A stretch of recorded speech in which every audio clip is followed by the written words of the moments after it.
जो एक दूसरे से जुड़े हुए होते हैं, और उनको प्रोटेक्ट करने के लिए, मतलब प्रकृति ने ही हमको अपने बोन्स को प्रोटेक्ट करने के लिए कुछ लेयर्स बनाए हैं, सो दैट ये जो जॉइंट का जो काम होता है, मूवमेंट का काम होता है, हमेशा वो एक दूसरे पे घर्षण होने वाले हैं, उनका घर्षण होने वाला है बोन्स का, तो उनको प्रोटेक्ट करने के लिए नेचुरली ही हर बोन के नीचे ना एक आर्टिकुलर कार्टिलेज होता है। मतलब एक सॉफ्ट वाला टिश्यू होता है, जो जैसे हम उसको गादी कह सकते हैं, उसके अंदर की जो ये दो बोन्स को आपस में घसने नहीं देता है। और उन आर्टिकुलर कार्टिलेज के बीच में एक छोटी सी कैविटी होती है जिसमें एक फ्लूइड होता है, उसको कहते हैं साइनोवियल फ्लूइड। ये क्या करता है synovial fluid, at the same time ऊपर और नीचे जैसे बोन्स होते हैं कि ऐसे ही नहीं रखे जाते हैं ना, उसके ऊपर मसल के लेयर्स होते हैं। तो ये जो मांसपेशियां होती है, ये जॉइंट पर इधर कहीं से एक आधे बोन से स्टार्ट होती है, या आकर वहां खत्म हो जाती है, जिससे वो बोन्स को मूव करने में हेल्प करता है। तो उसके अंदर भी कुछ फैट का एक एरिया होता है, उसको बरसा कहते हैं। तो ये जो है साइनोवियल फ्लूइड या आर्टिकुलर कार्टिलेज एंड ये जो लिगामेंट्स है और ये बरसा है, ये सारा मिलके ना जॉइंट मूवमेंट में हेल्प करता है। At the same time bones को एक के पास एक ना आते हुए उसको सॉफ्टली, यानी उनका घर्षण ना हो, उसके लिए शॉक एब्जॉर्बिंग ये होता है। जैसे हमारे गाड़ियों में शॉकअप्स होते हैं ना, जिसके कारण एक पार्ट दूसरे पार्ट्स को चिपकता नहीं है, उसी टाइप से जॉइंट में भी ये सब होता है। अब जॉइंट में कोई डिसीज होता है तो इधर इन सब चीजों में कहीं ना कहीं डिफॉर्मिटी आती है, तब जाके जॉइंट में डिसीज होता है। हम एक जनरल जो डिसीजेस होते हैं ना अपने जॉइंट में, वो पहले देखते हैं। यूजुअली सबसे कॉमन डिसीज होता है जो एज रिलेटेड होता है, वो एक होता है ऑस्टियोआर्थराइटिस। बहुत लोगों को रूमेटॉइड आर्थराइटिस होता है, एंकिलोजिंग स्पॉन्डिलाइटिस होता है, फिर उसके बाद में गाउट होता है, कहीं लिगामेंट इंजुरीज हो जाती है, सोरियाटिक आर्थराइटिस होता है। ये बहुत कॉमन डिसीजेस है। ऐसे बहुत सारे डिसीजेस है जॉइंट के, कोई पर्टिकुलर जैसे एल्बो का है तो उसको उसमें टेनिस एल्बो होता है। इस तरह से अलग अलग जॉइंट के अलग अलग डिसीजेस भी है, लेकिन हम इन जनरल जो डिसीजेस है उसके बारे में आज जानेंगे। तो सबसे पहले इस एज ग्रुप के लिए ऑस्टियोआर्थराइटिस नाम का एक डिसीज होता है, ऑस्टियोआर्थराइटिस। यानी इसमें होता क्या है, जैसे अभी हमने देखा कि बोन्स के नीचे ना आर्टिकुलेटिंग कार्टिलेज होता है, यानी एक सॉफ्ट टिश्यू होता है, जो बोन जितना थिक नहीं होता है, लेकिन एक सॉफ्ट टिश्यू होता है, और बोन जितना हार्ड नहीं होता है, स्मूथ होता है, जिसके कारण वो मूवमेंट होना, ग्लाइडिंग इफेक्ट आना इजी हो जाता है।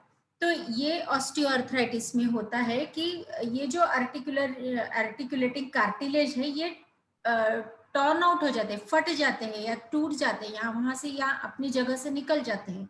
इसका इफेक्ट क्या होगा, जो बोन्स का कवरिंग है, एंड पार्ट्स है, वो एक दूसरे के क्लोजर आ जाएंगे, उनके जो एंड पार्ट्स है वो रफ हो जाएगा, और वो घसने के कारण हमको पेन्स, आवाज आना, सूजन आना, ये सब चीजें चालू हो जाएगी, मूवमेंट लॉक हो जाएंगी हमारी। तो ये होता है ऑस्टियोआर्थराइटिस में। इसमें कॉजेस बहुत सारे हैं। एक तो एज फैक्टर होता है, बहुत बार विटामिन डी, कैल्शियम डेफिशिएंसी होता है, बहुत बार हार्मोनल जैसे हाइपोथायरॉयडिज्म होगा कई सालों से पेशेंट को, तो उसमें उसके कारण होता है। बहुत बार कुछ इंजुरीज हो जाती है। कॉमनली जो जॉइंट इन्वॉल्व होता है वो सबसे पहले knee joint, most of the time knee joint involve होता है। ओबेसिटी एक बहुत मेजर फैक्टर है। एज वाइज जैसे डीजेनरेटिव चेंजेस, जैसे फीमेल्स हो गई, उनमें डिलीवरीज और मेंसेस ये सब होता है, तो उसमें डीजेनरेटिव चेंजेस ज्यादा जल्दी जल्दी आते हैं। तो एक डीजेनरेटिव टाइप का जो डिसीज होता है वो ऑस्टियोआर्थराइटिस होता है। इसमें पेन, स्वेलिंग, टेंडरनेस ये बहुत ज्यादा कॉमन रहता है। जैसे जैसे डिसीज प्रोग्रेस करता है वैसे वैसे एक लॉकिंग आ जाता है, मतलब एकदम से जॉइंट लॉक हो जाता है, या फिर बकलिंग हो जाता है, यानी वो अटक जाता है, और उसके कारण गिरना, पड़ना, इंजुरीज होना, ये सारा बहुत कॉमन होता है। दूसरा जो डिसीज होता है मेजर वो होता है रूमेटॉइड आर्थराइटिस। अब रूमेटॉइड आर्थराइटिस जो डिसीज है वो ऑटो इम्यून डिसीज है। ऑटो इम्यून यानी क्या, हमारे बॉडी में ना एक इम्यूनिटी सिस्टम वर्क करती है। जैसे बाहर से कोई ऑर्गेनिज्म बोलो, कुछ भी जो बाहर से आता है, उससे बॉडी को प्रोटेक्ट करने के लिए हमारी इम्यून सिस्टम वर्क करती है। बट इसमें क्या होता है कि अपनी बॉडी इन्हीं कुछ स्ट्रक्चर्स को अपना शत्रु मान लेती है और उनके खिलाफ काम करना शुरू कर जाती है। ऐसे समय ना जॉइंट के जो इनर लाइनिंग्स रहते हैं उसमें डिस्ट्रक्शन शुरू हो जाता है, उसमें स्वेलिंग आना शुरू हो जाता है और उसका पेन और स्वेलिंग और टेंडरनेस ऐसे बढ़ते जाता है। इसमें बहुत सारे सारे मतलब स्किन भी अफेक्ट हो सकता है, आपके आईज भी अफेक्ट हो सकते हैं, ऐसे बहुत सारे ऑर्गन्स भी इसमें अफेक्ट हो सकते हैं, हार्ट में बहुत सारे चेंजेस आ सकते हैं। लेकिन हम अभी जॉइंट के बारे में ही जानेंगे। तो सबसे इसमें भी 4 स्टेजेस में ये डिसीज प्रोग्रेस होता है। सबसे पहले सिर्फ पेन एंड थोड़ा सा रेस्ट्रिक्टेड मूवमेंट रहता है, स्टिफनेस ये बहुत कॉमन रहता है इसमें, यूजुअली मॉर्निंग स्टिफनेस, और कुछ जैसे आप काम नहीं कर रहे, बैठ गए और तो एकदम से दूसरा काम करना शुरू करते हो तो एकदम से वो एक स्टिफनेस या लॉक जैसा लगता है और थोड़ा मूवमेंट करने के बाद में वो लॉक खुल जाता है।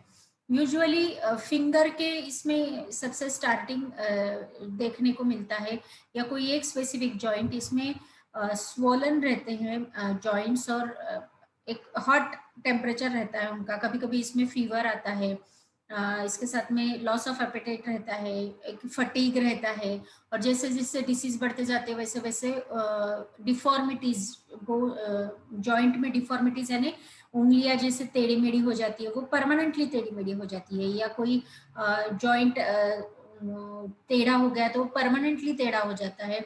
इस तरह की डिफॉर्मिटीज रूमेटॉइड आर्थराइटिस में आती है। उसके बाद में एक एंकिलोजिंग स्पॉन्डिलोसिस करके डिसीज है, इसमें भी ये भी most of the time auto immune जैसा ही डिसीज है। इसमें HLA-B27 करके जीन्स रहते हैं जो ह्यूमन बॉडी में, उन केस में ये मोर प्रोन रहते हैं। नॉट एवरी टाइम कि वो उसमें इन्वॉल्व रहते हैं, लेकिन इसमें होता क्या है कि जो स्मॉल जॉइंट्स होते हैं जैसे वर्टिब्रास है हमारे, जो हमारे इसमें है, वो छोटे छोटे जॉइंट्स जो होते हैं ना वो स्वेलिंग आके फ्यूज हो जाते हैं एक दूसरे से, तो उनका मूवमेंट लॉक हो जाता है। बहुत बार ये लोअर जहाँ जैसे हम बैठने की हमारी जगह है जो पेल्विस का बेस है वहां पर, या लोअर बैक में यूजुअली ये देखने को मिलता है। बहुत बार आईज में भी ये देखने को मिलता है, बहुत बार शोल्डर जॉइंट में भी ये देखने को मिलता है। तो ये एंकिलोजिंग स्पॉन्डिलोसिस जो होता है वो बहुत बार हेरिडेटरी फैक्टर होता है, उसमें कहीं ना कहीं आपके घर में किसी को होता है, या फिर अचानक से अगर किसी एज ग्रुप में चालू हुआ है तो उसके अलग कॉजेस हो सकते हैं। एक गाउट करके डिसीज आता है, तो ये गाउट जो होता है ना यूजुअली इसमें बहुत एक स्पेसिफिक लक्षण होता है, बहुत ज्यादा रेड हॉट रहता है वो, और बहुत बर्निंग पेन रहता है इसमें। तो इसमें पेन स्वेलिंग और बहुत ज्यादा रहता है इसमें। पेशेंट को एक कपड़ा भी टच हुआ ना तो वो उससे भी उसको तकलीफ होती है, इतना सीवियर रहता है। यूजुअली ये बिगर टो यानी अपने पैर के जो बड़े अंगूठे हैं उससे चालू होता है, या हाथ के अंगूठे उससे भी चालू हो सकता है, और आगे चल के किसी भी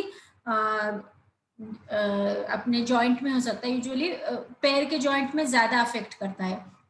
तो इसमें सीरम यूरिक एसिड करके कंटेंट होता है जो हमारे बॉडी में बनता है, जो एक्चुअली एक टॉक्सिन होता है, यूरिन के थ्रू फेंक देना चाहिए बॉडी ने, लेकिन अगर वो बहुत ज्यादा प्रमाण में बनता है तो वो यूरेट क्रिस्टल्स जो होते हैं ना वो जाके जॉइंट में जमा होना शुरू हो जाते हैं, और वो जमा होने के कारण वो जॉइंट में स्वेलिंग आकर वहां पर वो पेनफुल कंडीशन होता है। तो उसमें इसमें भी बहुत बार हेरिडेटरी फैक्टर, नॉनवेज खाने वाले लोग या ड्रिंक्स करने वाले, स्मोकिंग करने वाले, इनमें ज्यादा पाया जाता है। बहुत बार कुछ एंटी हाइपरटेंसिव ड्रग्स है उसका उसके रिएक्शन भी ये देखा जाता है। और फैमिली हिस्ट्री तो बहुत कॉमन है, इसमें भी ज्यादातर मेल्स अफेक्ट होते हैं गाउट में। तो ये डिसीजेस यूजुअली हमको जॉइंट डिसऑर्डर में देखने को मिलता है। अभी लंबर स्पॉन्डिलोसिस है, अगर लंबर वर्टिब्रा में कुछ डिफेक्ट आता है, डिजेनरेटिव चेंजेस होते हैं, अगर गर्दन के इसमें वर्टिब्रास में डिजेनरेटिव चेंजेस होते हैं तो सर्वाइकल स्पॉन्डिलोसिस है, उसके कारण जैसे हाथ पैरों में नमनेस आना, पेन होना, चक्कर आना, ये सारे लक्षण दिखते हैं। ऐसे हर जॉइंट के अलग अलग डिसीजेस है, तो हम इसको बाइफर्गेट करेंगे, एक तो डिजेनरेटिव डिसीजेस या ऑटो इम्यून डिसीजेस या दूसरे कोई कारण की वजह से होने वाले डिसीजेस। और इसमें एक स्पेशल नी जॉइंट का जो यूजुअली नी जॉइंट में होता है, लिगामेंट इंजुरी होती है, ये कोई भी एज ग्रुप में हो सकता है। आइदर उसको मार लगी है, एकदम से झटका गया तो उसमें अंदर के मसल्स में स्प्रेन भी आ जाता है, या फिर एकदम से गिर गया है, कोई एक्सीडेंटल इंजुरी हो गई है तो भी लिगामेंट, यानी जो लिगामेंट होता है जो जॉइंट को जोड़ कर रखता है वो कहीं तो भी फट जाता है, तो वो अगर फट गया तो जॉइंट का वेट बेयरिंग कैपेसिटी कम हो जाता है, उसका मूवमेंट लॉक हो जाता है। तो ये भी बहुत कॉमनली पाए जाने वाला एक डिसीज है, आजकल बहुत कॉमन है, क्योंकि मसल पावर, मसल स्ट्रेंथ बहुत ज्यादा कम होने लग गया है, तो लिगामेंट इंजुरी के पेशेंट्स बहुत ज्यादा आते हैं, इनमें सर्जिकली बहुत ज्यादा ट्रीटमेंट करना पड़ता है, तो बहुत परेशान रहते हैं, इसमें पेन स्वेलिंग बहुत ज्यादा रहता है। अभी जैसे ये सारी चीजें हमने अकॉर्डिंग टू मॉडर्न साइंस हमने देख लिया, अभी हमको आयुर्वेद क्या कहता है इसके अकॉर्डिंग हम देखते हैं। आयुर्वेद में भी संधि यानी जॉइंट यानी संधि कहा जाता है, तो संधि में वही बोला है, बोन्स होते हैं, जैसे जो सेम स्ट्रक्चर उन्होंने भी बताया है, सिर्फ जो श्लेषक कफ कर कर उन्होंने जो बताया है, जो हमने साइनोवियल फ्लूइड या आर्टिकुलर कार्टिलेज जो देखा था वही स्ट्रक्चर सेम हमको श्लेषक कफ, यानी हम अगर कोई संधि देखते हैं आयुर्वेदा के हिसाब से तो उसमें बोन्स होते हैं, उसमें श्लेषक कफ होता है, उसमें वात व्यान वायु, यानी व्यान वायु यानी क्या, वायु वात जो होता है, वात पित्त कफ से हमारा शरीर बना हुआ है, ये मैं बहुत बार बता चुकी हूँ। रस रक्त मौन समेत अस्थि मज्जा शुक्र, ये 7 धातु, ये 3 दोषों से हमारा शरीर बना हुआ है। तो इसमें का जो वात पित्त कफ जो होता है ना, जो नॉर्मल कंडीशन में जब रहते हैं, इक्विलिब्रियम में रहते हैं, तो बॉडी को अच्छे से होल्ड करना और बॉडी को स्वस्थ रखने का काम करते हैं। अगर इनका इक्विलिब्रियम कहीं पर भी डिस्टर्ब हो गया तो वो डिसीज प्रोड्यूस करने में बहुत ज्यादा हेल्प करते हैं। तो वात पित्त कफ ये तीनों के ना 5 प्रकार है, जो हर एक अलग अलग जगह पे बताए गए हैं। आज हम सिर्फ वात के बारे में जानेंगे। प्राण, अपान, समान, व्यान, उदान, ये ऐसे 5 उसके टाइप्स होते हैं। प्राण जो होता है जो हम अंदर लेते हैं, उदान जो होता है हम जो बोलते हैं बाहर, उसको उदान बोलते हैं। उसका काम क्या होता है कि बल वर्ण तुम्हारा जो जो भी ओज तेज प्रभाव वर्ण बल, आपका जो एक कॉन्फिडेंस होता है ना, वो प्राण और उदान के ऊपर नीचे पर डिपेंड करता है। उसके बाद में व्यान वायु कर होता है। व्यान वायु क्या है, उसका गुण चल गुण होता है, यानी वो बेहतर है, वो हर चीज का मूवमेंट करने में हेल्प करता है। जैसे सबसे ज्यादा ये हार्ट में पाया जाता है, मतलब हार्ट से रिलेटेड, जैसे ब्लड वेसल्स में ब्लड को जो एक मूवमेंट चाहिए ना, कंटिन्यूअस रोटेशन में ब्लड होता है, वहां व्यान वायु काम करता है। At the same time joints भी, जॉइंट्स का भी काम होता है मूवमेंट करना, तो वहां भी व्यान वायु ही होता है। वैसे ही कफ के भी बहुत सारे, जैसे हेड में रहने वाला कफ अलग होता है, चेस्ट में रहने वाला जो मतलब लंग्स और हार्ट को, कफ का काम क्या है कि स्निग्धता देना, एक दूसरे को घर्षण से बचाना। हर जगह ये जहां जहां होता है ना उसको हम कफ कहेंगे। सिर्फ खांसी आने वाला उसको हम कफ नहीं कहेंगे, वो विकृत कफ हो गया। यानी जब हमको कफ का कोई डिसीज होता है तब वो कफ आना शुरू हो जाता है, बलगम आना शुरू हो जाता है, वो इंग्लिश में का कफ है। हम जो ये कफ बोल रहे हैं, हम ये संस्कृत में का कफ बोल रहे हैं। जहां जहां भी बॉडी को लुब्रिकेशन दिया हुआ है, जैसे हम गाड़ी हम चलाते हैं, कोई भी 2 व्हीलर 4 व्हीलर, तो उसमें ऑयल रहता है जिसके कारण ये पार्ट्स एक दूसरे को घिसे नहीं जाते हैं और स्मूथली चलती है गाड़ी। वैसे ही बॉडी में भी हर जगह जहां जहां भी सिर्फ बोनी जॉइंट्स नहीं, और कहीं पर भी, जैसे लंग्स में है कि अल्वियोला एक फूल रहे हैं, मतलब अंदर जो आपके बलून्स है, एयर बलून्स, वो फूलते हैं, छोड़ते हैं, तो उनके बीच में भी एक लेयर होता है कफ का, जिसके कारण उनका घर्षण नहीं होता है। ऐसा हर जगह स्थिति होता है, तो वो कफ होता है। ऐसा ही जॉइंट में जो एक कफ होता है उसका नाम श्लेषक कफ होता है। तो जब भी ये श्लेषक कफ में या व्यान वायु विकृति आएंगी तो जॉइंट अपना डिस्टर्ब हो जाएगा, उसका काम खराब हो जाएगा। तब इसमें भी कौन से डिसीज बताया? अभी सबसे मेजर रोल जो होता है ना, वात का होता है। जब भी वात बढ़ता है, वो जहां जहां जाता है वहां वहां के डिसीजेस प्रोड्यूस करता है। जैसे अगर वो स्किन में गया तो स्किन का कलर चेंज कर देगा, या वहां पे पेन या जैसे कहीं तो कुछ ना कुछ या कुछ बारीक सारी ब्लैकिश कलर के इरप्शंस आ जाएंगे। वैसे ही सेम अगर वो पेट में गया, आमाशय में गया, तो बहुत बार उल्टी जैसा होना शुरू हो जाएगा। वैसे ही अगर वो अस्थि में गया, आपकी हड्डियों में, हड्डी तो हड्डी अस्थि और संधि उसका स्थान ही है, लेकिन अगर वो बहुत ज्यादा प्रमाण में बढ़ गया तो अस्थि में पेन, ग्रह ग्रह यानी एक लॉकिंग मूवमेंट हो जाता है, उसका है।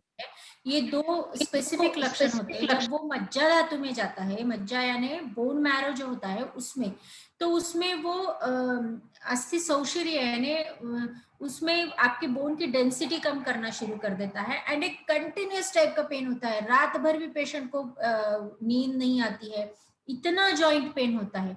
तब वो मज्जा धातु में है, ऐसा हम उस पर से डायग्नोस कर सकते हैं। तो जितने डीपर धातुओं में वो होगा उतना ज्यादा डीपर ट्रीटमेंट, ज्यादा टाइम तक आपको ट्रीटमेंट करना पड़ता है।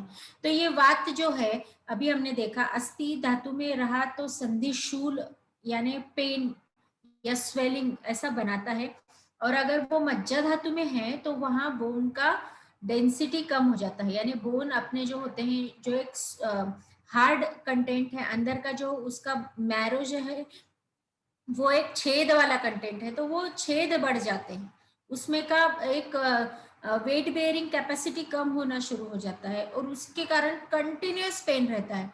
रात में नींद भी नहीं आती है पेशेंट को ऐसा वीकनेस फील होता है, फटीग फील होता है, थकान आती है। एक आधी लेडी आती है, बोलती है मैं काम तो सब कुछ कर रही हूँ लेकिन मुझे बहुत ज्यादा थकान आ रही है, बहुत मेरा ऐसा लगता है किसी चीज में उत्साह नहीं है। ये एक स्पेसिफिक लक्षण है अस्थि और मज्जा धातु में जब वात होता है।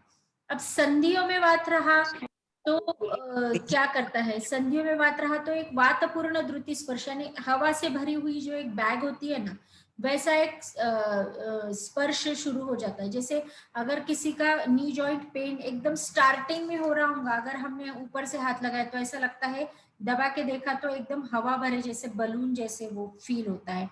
और आकुंचन प्रसारण योगो सकष्टता यानी उसका जो काम होता है ना, एक तो स्ट्रेच करना, पास में लाना, जो मूवमेंट्स होते हैं ना, उसके बहुत सारे मूवमेंट्स, एक्सटेंशन है, फ्लेक्सर है, उसके बाद में अबडक्शन है, एडक्शन है, रोटेशन है, ये जितने भी जॉइंट मूवमेंट्स होते हैं ना वो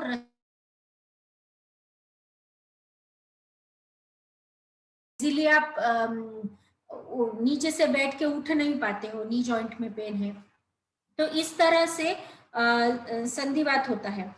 ऐसे ही इसमें आमवात भी बताया है, जैसे हमने उधर रूमेटोइड देखा ना, वैसा ही आमवात भी बताया है, लेकिन यहाँ हमारे आयुर्वेद का कंसेप्ट अलग है, तो उसका कारण भी अलग रहेंगे हर डिसीज के, उसकी उत्पत्ति का क्रम भी अलग रहेगा।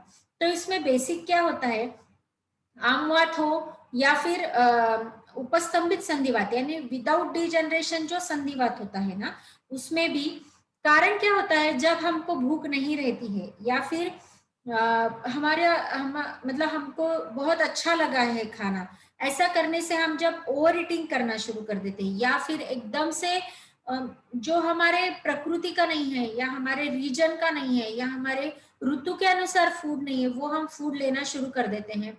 तो ऐसा बार बार खाने से होता क्या है कि, और आपका अग्नि अगर व्यवस्थित नहीं है, यानी आपका अग्नि जितना होना चाहिए उसके मुकाबले अगर आपने बहुत ज्यादा प्रमाण में फूड खाया है, तो इसमें होता क्या है कि जो फूड आप अंदर डाल रहे हो, जो भी आप फूड ले रहे हो, भले ही वो बहुत ही अच्छा हो, बहुत न्यूट्रिशियस हो, लेकिन उसका डाइजेशन अगर प्रॉपर नहीं हो रहा है, अगर आपका अग्नि व्यवस्थित नहीं, या आपके मन की स्थिति अच्छी नहीं है, यानी आप खाना खाते समय कुछ और सोच रहे हो, कुछ स्ट्रेस में हो, या फिर आपको कोई चिंता कंटिन्यूस सताई जा रही है, या किसी के बारे में गुस्सा है, ऐसे समय भी आप खाना खा रहे हो तो उसका डाइजेशन बराबर नहीं होता है, एंड इट कन्वर्ट्स इनटू एक फ्रेश न्यूट्रिशियस बोलस बनने के बजाय वो एक आम नाम का एक कंटेंट बन जाता है। आम यानी अपाचित आहार रस, यानी जिसका पचन नहीं हुआ है ऐसा बना हुआ उसका बोलस। तो ये आम क्या करता है, जब बहुत कम मात्रा में होता है ना तो अपने आप बॉडी उसको डिस्पर्स करने का काम करती है। लेकिन अगर इसकी क्वांटिटी दिन ब दिन बढ़ते जाती है तो सबसे पहला उसका डिसीज होता है फीवर। मतलब जब भी आम बनता है तो यूजुअली फीवर आना शुरू होता है। हर टाइम इन्फेक्शन ये कारण नहीं होता है फीवर आने का। आप अगर देखते हो तो आजकल हम कुछ भी फीवर आया तो बहुत लोग तुरंत फटाफट एंटीबायोटिक ले लेते हैं, फटाफट एंटीपायरेजिक ले लेते हैं। लेकिन क्या होता है कि फीवर आना एक बॉडी का साइन है, वो बताता है आपको कि आपको ये क्लींस करना है, नहीं तो क्या होगा कि इसके आगे दूसरे डिसीजेस होना शुरू हो जाएंगे। लेकिन हम उसको सप्रेस कर देते हैं, वो फिर आम बढ़ते बढ़ते बढ़ते जाता है। एंड देन अगर किसी के जॉइंट में पहले से ही वात बढ़ा होगा, समझो किसी के जॉइंट में ऑलरेडी एक आधे इसमें वात बढ़ गया है, उसका श्लेष्मक कफ कम हो गया है, यानी आपका साइनोवियल फ्लूइड या आपका आर्टिकुलेटिंग कार्टिलेज इसमें कहीं ना कहीं डैमेज हो गया है, ऐसा पकड़ के चलते हैं हम। उसमें अगर वो आम चला जाता है तो वो जाके जॉइंट में बैठ जाता है, लॉक हो जाता है, एंड वो स्वेलिंग आना शुरू हो जाती है। तो उसको हम रूमेटॉइड आर्थराइटिस या आमवात कहते हैं। बेसिकली आमवात में जो शुरुआत जब होती है ना तो यही होता है, pain, swelling, fever, loss of appetite यानी भूख नहीं लगना। और फिर धीरे धीरे जैसे जैसे ये बढ़ते जाएगा तो फिर वो फ्लिटिंग जॉइंट पेन, जैसे यहाँ का आम निकल के दूसरे जॉइंट में चला जाएगा, वहां पेन एंड स्वेलिंग बढ़ जाएगी। फिर वहां से निकल के कहीं और चला जाएगा, वहां पेन एंड स्वेलिंग बन जाएगी। और इसमें जैसे अभी सिर्फ आप पेन किलर्स खाते रहे तो that is not the end of the disease. उसमें डिसीज प्रोग्रेशन में ही रहता है, सिर्फ आप पेन कम करने का काम करते हो। इस तरह से आमवत का फॉर्मेशन होता है बॉडी में। उसके साथ में ही गाउट यानी वातरक्त भी हमारे इसमें बताया है। इसमें भी अननेसेसरीली ज्यादा खाना, विरोधी अन्न खाना, यानी उस जिसके गुण बराबर नहीं, गुण अच्छे नहीं है, मतलब एक समान गुण नहीं होते, विरुद्ध गुण वाले। फॉर एग्जाम्पल फ्रूट सलाड, ये सबको पता है कि दूध और फ्रूट्स ऐसा मिक्स करके जब खाया जाता है, इसके साथ में मिल्क शेक्स होते हैं फ्रूट्स के, उसके साथ में बहुत, जैसे अभी हम पनीर वनीर का खाते हैं तो ग्रेवीज और ये सब बनाते हैं।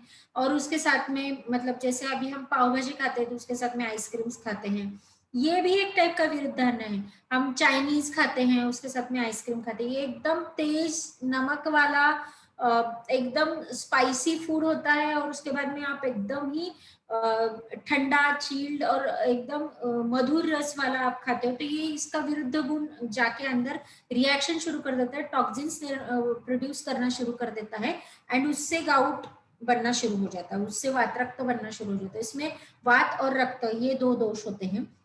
आमवात में आम होता है और वात होता है। संधिवात में प्योरली वात होता है, उसके उसके साथ में कफ कम हो जाता है वहां का। इस तरह से डायग्नोसिस होता है, मतलब एवरी टाइम सिर्फ वात नहीं रहता है, वात पित्त, वात कफ, वात रक्त, रक्त वात आम, ऐसा अलग अलग तरीके से इसका डायग्नोसिस होता है, देन उसके अकॉर्डिंग ट्रीटमेंट होती है। इसलिए हर टाइम कोई भी एक चीज, जैसे एक चीज हम बोल देंगे कि भाई तुम महायोगराज गुड़ ले लो, तो वो हर कंडीशंस में नहीं आता है। जैसे जैसे जैसे अभी एलोपैथी में भी हम देखते हैं तो रूमेटॉइड के 4 स्टेजेस बताए, उस हर स्टेज के हिसाब से उनके ड्रग्स बदल जाते हैं। वैसे ही आयुर्वेदा में भी स्टेजेस बताए हैं, साम अवस्था है, निराम अवस्था है, पक्वावस्था है, या फिर उसका डिफॉर्मिटी शुरू हो गया है, उस तरह से उसके डिसीजेस के तरह से ही उसके ट्रीटमेंट्स भी चेंज हो जाते हैं। अगर हम बोलेंगे कि ये पक्वावस्था 3rd स्टेज में आया और हम 1st स्टेज से ही ट्रीटमेंट चालू करेंगे, ऐसा कर नहीं चलता है। उस समय हमको वो स्टेज को क्योर करना पड़ता है, देन हमको वो रिकरेंस ना हो इसके लिए ये ट्रीटमेंट्स करनी पड़ती है। तो इस तरह से हम उसको बाइफरगेट करते हैं, उसको हम देखते हैं कि कौन सा दोष बढ़ा है, किस किस धातुओं में बढ़ा है, और बात के साथ हमको और कौन से दोषों की, या हमको कहाँ कहाँ उसका ट्रीटमेंट करना है, एक पूरा फॉर्मेट बनाना पड़ता है। अब इसमें ट्रीटमेंट की तरफ हम बढ़ेंगे। अभी तक तो हमने सिर्फ एनाटॉमी, फिजियोलॉजी, पैथोफिजियोलॉजी ये पढ़ाई कि क्या क्या होता है, बट अगर कॉमन फैक्टर्स हम देखते हैं तो यूजुअली आयुर्वेदा स्ट्रांगली रिकमेंड्स कि आपके डाइजेस्टिव सिस्टम से ही ऑलमोस्ट ऑल डिसीजेस का प्रोडक्शन होता है। तो सबसे पहले बेसिक क्या होता है कि आपका आपने ये कैलकुलेट करना कि मेरा अग्नि कितना है, मैं आहार कितना ले रहा हूँ, और इसका पचन बराबर हो रहा है कि नहीं। इसके लिए अग्नि का कोई मोजमाप नहीं है, जैसे लेबोरेटरिकल कोई इन्वेस्टिगेशन नहीं है कि इसका अग्नि इतना है, या फिर ये आज इसने इतना ही खाना चाहिए, ऐसा नहीं है। बस सिर्फ ये है कि हमको अग्नि अच्छा है या हमारा डाइजेशन अच्छा है, इसका एक साइन होता है। जैसे समय से भूख लगना, पेट साफ होना, समय से नींद आ जाना, ये 3 साइंस जब होते हैं तो अग्नि एकदम प्रॉपर होता है। भूख लगना भी बहुत बार क्या होता है कि हम सिर्फ देखते हैं और हमारी इच्छा शुरू हो जाती है। तो ऐसा नहीं, हमको भूख लगना चाहिए, कड़कड़ीत भूख लगना चाहिए, तब हमने खाना खाना है। और ये खाना भी कैसा होना चाहिए कि जितनी भूख है हमारी उससे हमको एक, जैसे हमने पेट का समझो 3 भाग कंसिडर करे हैं, तो हमको 1 भाग सॉलिड 1 भाग लिक्विड, यानी हमारा जो भी दाल, छाछ, पानी, जूस जो भी हम ये ले रहे हैं वो उसके लिए एक पार्ट होना चाहिए, एंड एक पार्ट खाली होना चाहिए, सो दैट वहां का मिक्सर चले रोटेशन में, या वहां का डाइजेस्टिव फायर उसमें अच्छे से मिक्स हो जाए, या एंजाइम्स मिक्स हो जाए और उसका डाइजेशन अच्छा हो। इस तरह से हमको फूड लेना है, तब जाके हमारा पचन अच्छा होगा। आम नहीं बनेगा, आम नहीं बनेगा तो ये बहुत सारे डिसीजेस हम ऐसे ही रोक पाएंगे। अब हम आगे चलते हैं, बेसिक हम मतलब हम ट्रीटमेंट, प्रॉपर जॉइंट मैनेजमेंट का ट्रीटमेंट देखेंगे। तो ट्रीटमेंट में 2 टाइप से ट्रीटमेंट होता है। एक तो शमन चिकित्सा, यानी मेडिसिन से जितना हो सकता है हम करते हैं। दूसरा होता है शोधन चिकित्सा, यानी कुछ कर्म होते हैं। तो हम पहले शमन चिकित्सा क्या होती है ये देखते हैं। अभी जैसे हमने देखा कि बेसिकली वात के कारण ही सारे जॉइंट पेन, जॉइंट डिसीजेस हो रहे हैं, तो हमको सबसे पहले क्या करना पड़ेगा, वात की ही ट्रीटमेंट करनी पड़ेगी। उसके साथ में जो भी मतलब दोष उसका अफेक्टेड होगा, लाइक रक्त है, वात रक्त है तो रक्त के लिए ट्रीटमेंट करनी पड़ेगी। अगर उसके उसमें कफ है तो कफ के लिए ट्रीटमेंट करनी पड़ेगी। अगर उसमें अस्थि धातु है, मज्जा धातु है, अगर उसमें संधि है तो वहां के भी लोकल ट्रीटमेंट्स करने पड़ेंगे। इस तरह से हम वात के साथ में सारे ट्रीटमेंट करेंगे। तो वात के लिए सबसे बेस्ट जो ड्रग्स है, मैं कुछ नंबर ऑफ ड्रग्स का नाम बताऊंगी। मैंने जैसे अभी बताया कि हर स्टेज में ये सारे ड्रग्स यूज नहीं होते, उसके लिए आपको डॉक्टर को कंसल्ट करना पड़ेगा, तब जाके आपको प्रॉपर ड्रग कौन सा आपके लिए सुटेबल है वो पता चलता है। तो बेसिकली गुग्गुड़ कल्प बोल के कुछ मेडिसिन आते हैं, गुग्गुड़ कर मेडिसिन है, बहुत लोगों को पता भी होगा जो आयुर्वेदिक मेडिसिन लेते हैं।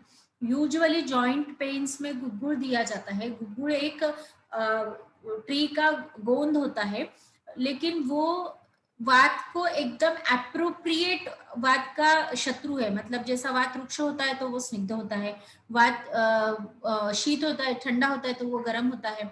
इस तरह से वो अप्रोप्रिएट वात का शत्रु है। और जब ये गुग्गुड़ के साथ में हम कुछ मेडिसिन मिला के देते हैं तो वो प्रॉपर जाके उसको, वो जॉइंट के जो भी डिसीज है आपका, जिस जहां जहां वो, जैसे भी रक्त के लिए हमको करना है तो हम गुड़वेल से बना हुआ गुग्गुल, केशोर गुग्गुल देते हैं। तो वो जाके गुड़वेल जो होता है वो रक्त धातु पे भी काम करता है, और गुग्गुल जो होता है वो वात धातु, वात दोष को दोष पर काम करता है, और उस तरह से उसकी ट्रीटमेंट होती है। तो इस तरह से n नंबर ऑफ गुग्गुल है। तो ज्यादातर जैसे ऑस्टियोआर्थराइटिस अगर है, जैसे डीजेनरेटिव अर्थराइटिस है, या संधिवात जो बोलते हैं इस एज ग्रुप में जो होता है, इसमें पंचतिक्त घृत गुग्गुल बहुत बेस्ट काम करता है। इसमें त्रयोदशांग गुग्गुल, जब लोअर बैक पेन होता है, एंकिलोजिंग स्पॉन्डिलोसिस होता है, या फिर आपको लंबर स्पॉन्डिलोसिस होता है, या साइटिका होती है, उसमें त्रयोदशांग गुग्गुल, या फिर बहुत ज्यादा जकड़न होती है जॉइंट में, उसमें भी त्रयोदशांग गुग्गुल बहुत अच्छा काम करता है। महायोगराज गुग्गुल काम करता है। महायोगराज गुग्गुल हर टाइप के पेन्स में काम करता है। एक बहुत ही कॉमन ये है, लेकिन सिर्फ इसके साथ लेने का तरीका बदल जाता है। जैसे इसमें इसके साथ हम कभी शहद देते हैं, कभी गर्म पानी देते हैं, कभी दशमूलारिष्ट के साथ लेने को बोलते हैं। इस तरह से इसका अगर उसके साथ का अनुपान हमने बदल दिया तो अलग अलग टाइप के डिसीजेस में काम करता है।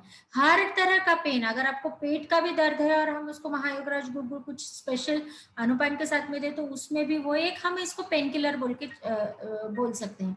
लेकिन ये हर जगह, मतलब इसको भी हम डॉक्टर ने रेकमेंड किया तो ही हम इसको लेंगे। यूजुअली होता क्या है कि दिन में जैसे कुछ समय है कि नेचुरली वात बढ़ता है, फिर उसमें से उसके बाद में कफ का टाइम आता है, उसके बाद पित्त का टाइम आता है, ऐसे चेंज होता है। तो यूजुअली सुबह का जो टाइम होता है up to 6 o'clock in the morning हम वात का समय पकड़ते हैं, और 6 to 9 हम कफ का समय पकड़ते हैं। और ये दोनों का जो जॉइंट टाइम होता है 6 o'clock in the morning and 6 o'clock in the evening, हमारा वो वात का वीक पीरियड बोल सकते हैं हम उसमें। अगर उस समय हम कोई स्पेसिफिक बात की दवाई देते हैं ना, तो वो बहुत जल्दी कंट्रोल में आ जाता है। इसलिए बहुत बार टाइम का बहुत इंपॉर्टेंस रहता है आयुर्वेदिक मेडिसिन में जब लेते हैं तो सुबह 6 बजे और शाम को हम यूजुअली वात विध्वंस रस, महायोगराज गुड़गुड़, ऐसी एक एक गोली आपको शहद या घी शक्कर के साथ में लेने को बोलते हैं। तो एकदम जो बहुत बढ़ा हुआ वात रहता है ना, वो कंट्रोल में आ जाता है, पेन्स कम हो जाते हैं, एंड देन हमारा आगे का ट्रीटमेंट करना हमको इजी जाता है। तो इस तरह से टाइम का भी बहुत ज़्यादा इम्पोर्टेंस होता है। अगर बहुत स्वेलिंग है इसमें जॉइंट में, तो हम गोक्षुरादि गोखरू का जो एक कल्प है वो दिया जाता है। इससे आपका स्वेलिंग कम हो जाता है। पुनर्नवादि गुड़गुड़ होता है। इस योगराज गुड़गुड़ होता है जब बहुत ज्यादा एनीमिक कंडीशन के साथ में जॉइंट पेन होता है, तो उसमें योगराज गुड़गुड़ बहुत अच्छा काम करता है। अमृतादि गुड़गुड़ होता है जो केशर गुड़गुड़ और अमृतादि गुड़गुड़, ये जैसे पित्त और रक्त जब वात के साथ रहते हैं तो उसमें ये काम करते हैं। इस तरह से अलग अलग गुड़गुड़ कल्प है। उसके साथ में जैसे दशमूलारिष्ट है, महारासनादि काढ़ा है, रासना सप्तक काढ़ा है, ये जो लिक्विड फॉर्म्स की मेडिसिन है जिसमें बहुत सारे ड्रग्स डालकर उसका एक फर्मेंटेड टाइप का क्वाथ बनाया जाता है। आजकल रेडीमेड अवेलेबल है। बहुत बार हमको मतलब रामदेव बाबा के स्टोर में वगैरह उसका रॉ ये मिल जाता है, उसको फ्रेश बना के भी हम ले सकते हैं। तो ये जो दशमूलारिष्ट है ये बहुत ही अच्छी दवाई है। मतलब किसी भी टाइप का बात हो ना, बहुत अर्लियर स्टेज में जब हमको पेन्स होते हैं, या फीमेल्स में भी मेंसेस में पेन्स होते हैं, या और भी किसी भी टाइप का पेन होता है, कोई एक स्पेसिफिक जॉइंट का पेन होता है, शोल्डर जॉइंट ये वो, तो उसमें दशमूलारिष्ट बहुत अच्छा काम करता है शुरुआती के टाइम में। कोई भी जॉइंट के पेन के शुरुआत में अगर हम देखते हैं ना, तो जैसे महायोगराज गुड़गुड़ है वैसे ही दशमूलारिष्ट है, वैसे वो भी वात को सडन कम करने का काम करता है। तो दशमूलारिष्ट रेडी अगर अवेलेबल है तो आपको 3-3 चम्मच 2 बार गुनगुना पानी मिला के खाना खाने के बाद में लेना चाहिए। अगर आपके पास दशमूल क्वाथ का पाउडर है, जैसे रामदेव बाबा के वहां मिलता है, अगर वो लाते हो तो 1 चम्मच वो क्वाथ, उसमें 2 कप पानी बॉईल करके हाफ कप बनाइए, छानकर सुबह एक बार, छानकर शाम को एक बार लेना है। ऐसा भी आप कर सकते हो। महारासनादि काढ़ा जो होता है वो यूजुअली रूमेटॉइड आर्थराइटिस में काम करता है। रूमेटॉइड आर्थराइटिस में काम करने वाला सारे ड्रग्स अलग होते हैं। सिंहनाथ गुड़गुड़ होता है, इसमें बहुत उष्ण चीजें यूज करती है, भिलावा या उसमें अग्नि आपका अच्छा करने का मेन मोटो रहता है, तो उसमें बहुत ज्यादा पाचक और अग्नि बढ़ाने वाली चीजें दी जाती है, काली मिर्ची वाली चीजें दी जाती है। वो तो टाइप जैसा रहेगा उस तरह से उसको दिया जाता है। इसके साथ में रासना सप्तक काढ़ा, जो भी वर्टिब्रल कॉलम के डिसीज जैसे lumbar spondylosis, cervical spondylosis, ankylosing spondylosis, इसमें रासना सप्तक काढ़ा बहुत अच्छा काम करता है। ये भी आप बिल्कुल ले सकते हो। जिसको भी किसी को तकलीफ होगी वो भी वैसे ही खाना खाने के बाद 3-3 चम्मच यानी 30 ml के आसपास आपको लेना पड़ता है। 30 ml दवाई, 30 ml पानी मिलाकर उसको 2 बार खाना खाने के बाद में लेने का रहता है। उसके बाद में लोकल ट्रीटमेंट्स में, ये तो मेडिसिनल हो गया। एक और मैं बताना चाहूंगी, जैसे मैं हर टाइम बताती हूँ, एक नित्य रसायन करके हम बनाते हैं, उसमें गोक्षूर, गुड़वेल और अमल की ये 3 कंटेंट्स होते हैं। ये रसायन जैसा काम करता है, ये प्रिवेंटिव बोल के भी काम करता है, ये ट्रीटमेंट बोलकर भी काम करता है। तो इसको अगर आप डेली लेते हो, जैसे प्रिवेंटिव अगर आपको लेना है तो रोज 1 चम्मच सुबह खाली पेट गर्म पानी के साथ में, या फिर आपको एज अ ट्रीटमेंट लेना है तो आफ्टर मील्स उसको लेना पड़ता है गर्म पानी के साथ में। तो ये जो रसायन होता है ना, ये बोन का स्ट्रक्चर अच्छा करने में, कार्टिलेज को अच्छा करने में, अच्छा रखने में हेल्प करता है। आपका जो साइनोवियल फ्लूइड का क्वांटिटी अच्छा रखने में हेल्प करता है। बोन्स का इनर स्ट्रक्चर जैसे डेंसिटी उसकी मेंटेन रखने में काम करता है। ये सारी चीजें उसके अंडर आती है। उसके बाद में हम देखेंगे कि लोकल ट्रीटमेंट जो होती है ना, इसमें सबसे पहले होता है लेप। जो स्टार्टिंग से मैं बताती हूँ, एज पर स्टेज ग्रेड होगा वैसे वैसे ट्रीटमेंट बदल जाएंगे। सबसे पहले हम करते हैं लेप। लेप में ऐसा होता है कि अलग अलग टाइप के लेप दिए जाते हैं। उसमें अम्बे हल्दी और दारू हल्दी और हल्दी और काला बोल, ये सबसे बेसिक लेप होता है। या फिर दशांग लेप करके आता है, गोली मिलती है बाहर, उसको भी आप अगर पानी में रब करो और उसको गरम गरम करके थोड़ा सा लेप लगाओ। या जैसा ये मैंने बताया, अम्बे हल्दी, रक्त बोल और दारू हल्दी, हल्दी, इसको सेम क्वांटिटी में आप मिला लो, पानी में पेस्ट बना लो, उसको अच्छे से बॉईल कर लो, मतलब वो थोड़ा थिकर हो जाए, और वो आप गरम गरम आपके जॉइंट पे लगा लो।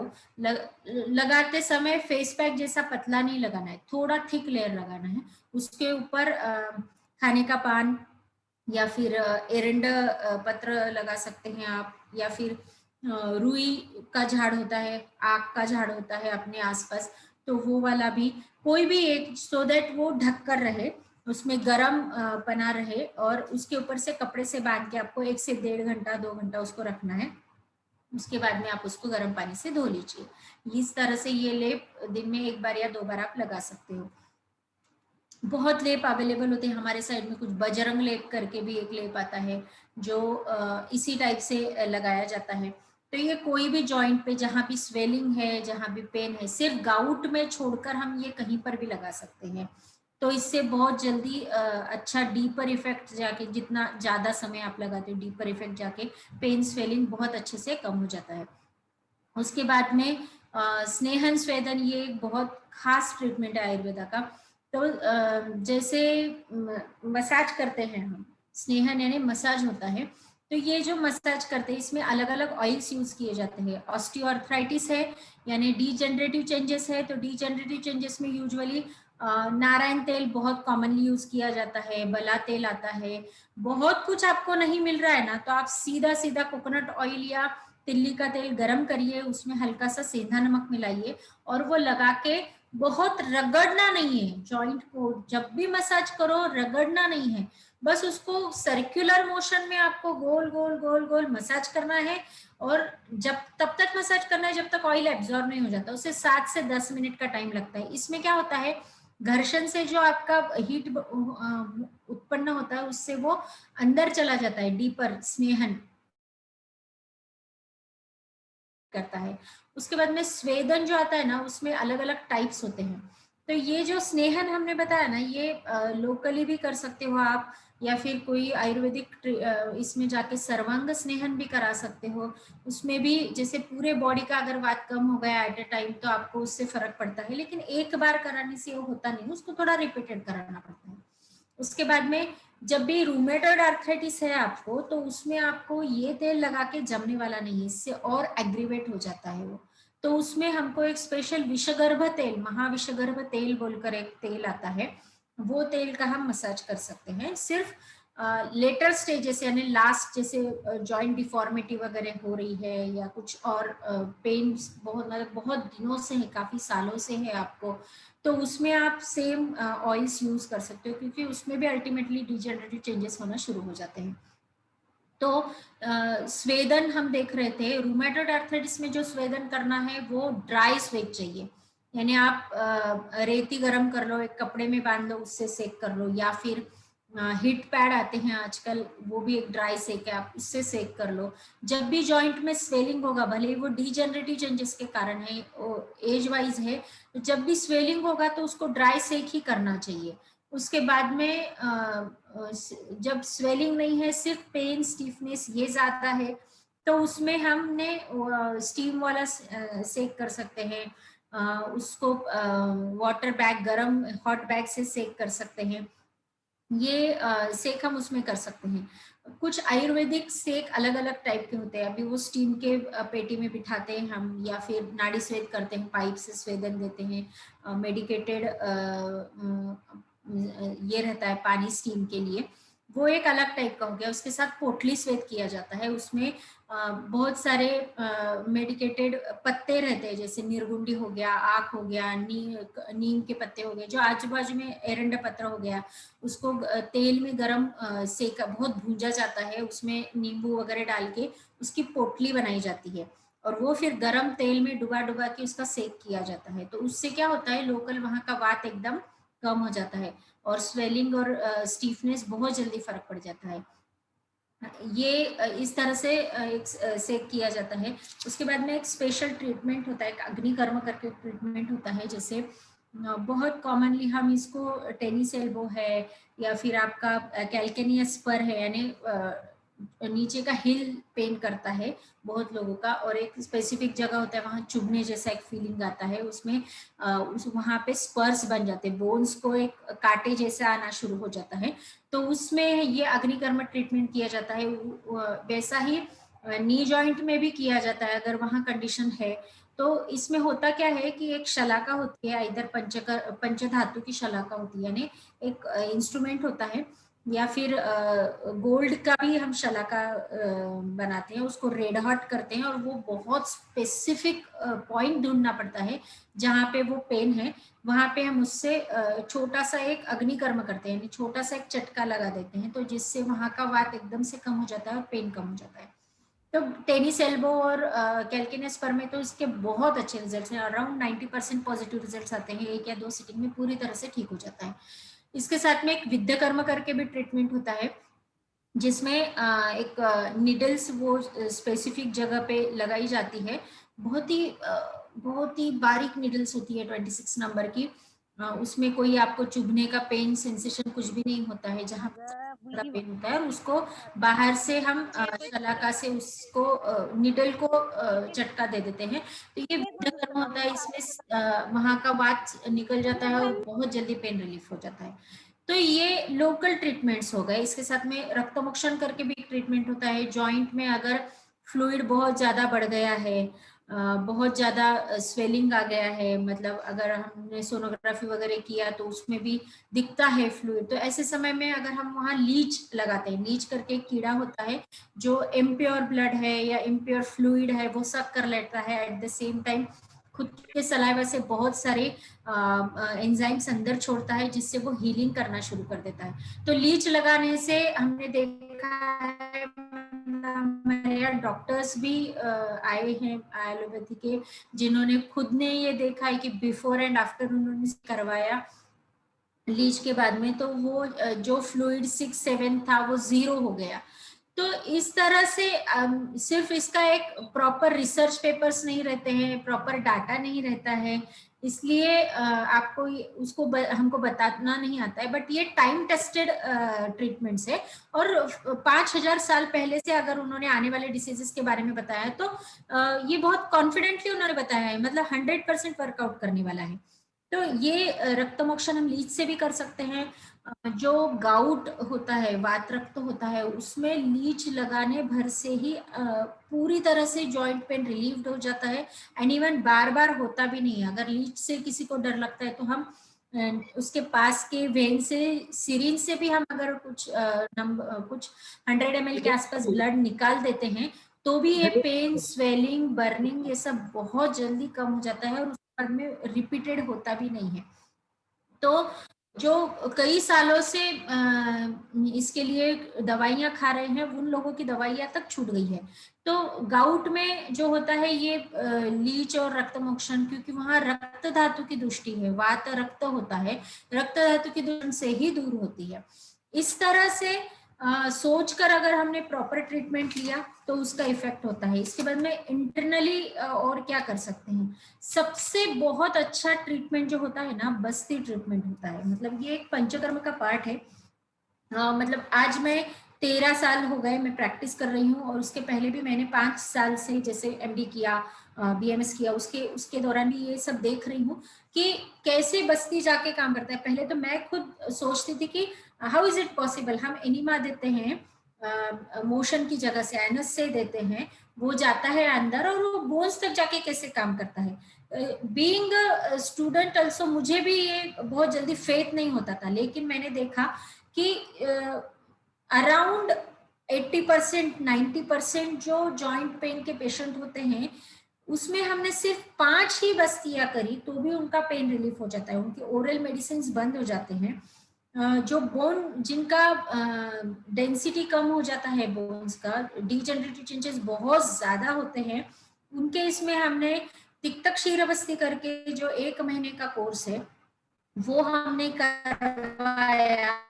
तो हमने देखा कि उनको बाद में जिनको जॉइंट रिप्लेसमेंट का एडवाइस किया हुआ है वो अच्छे खास इवन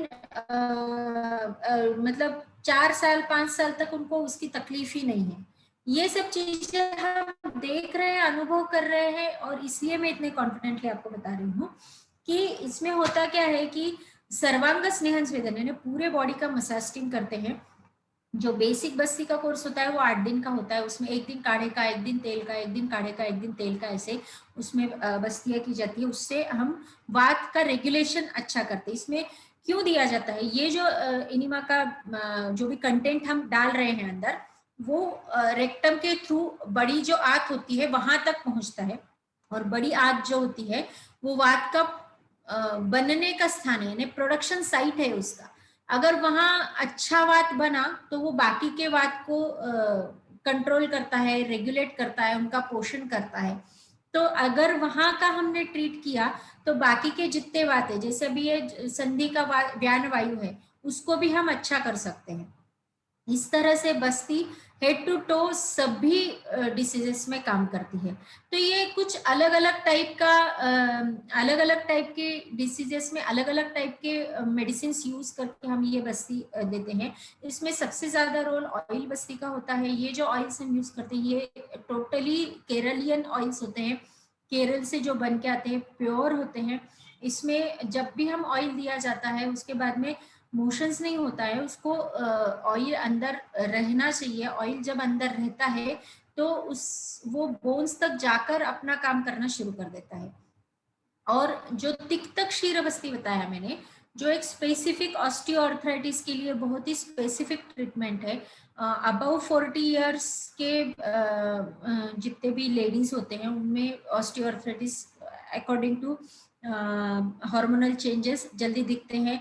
उसके साथ में किसी के हिस्टेक्टोमी वगैरह हो जाते हैं उसमें, इसलिए फीमेल्स में ज्यादा दिखते हैं। मेल्स में भी आजकल उतने ही प्रमाण में दिखने लग गया है।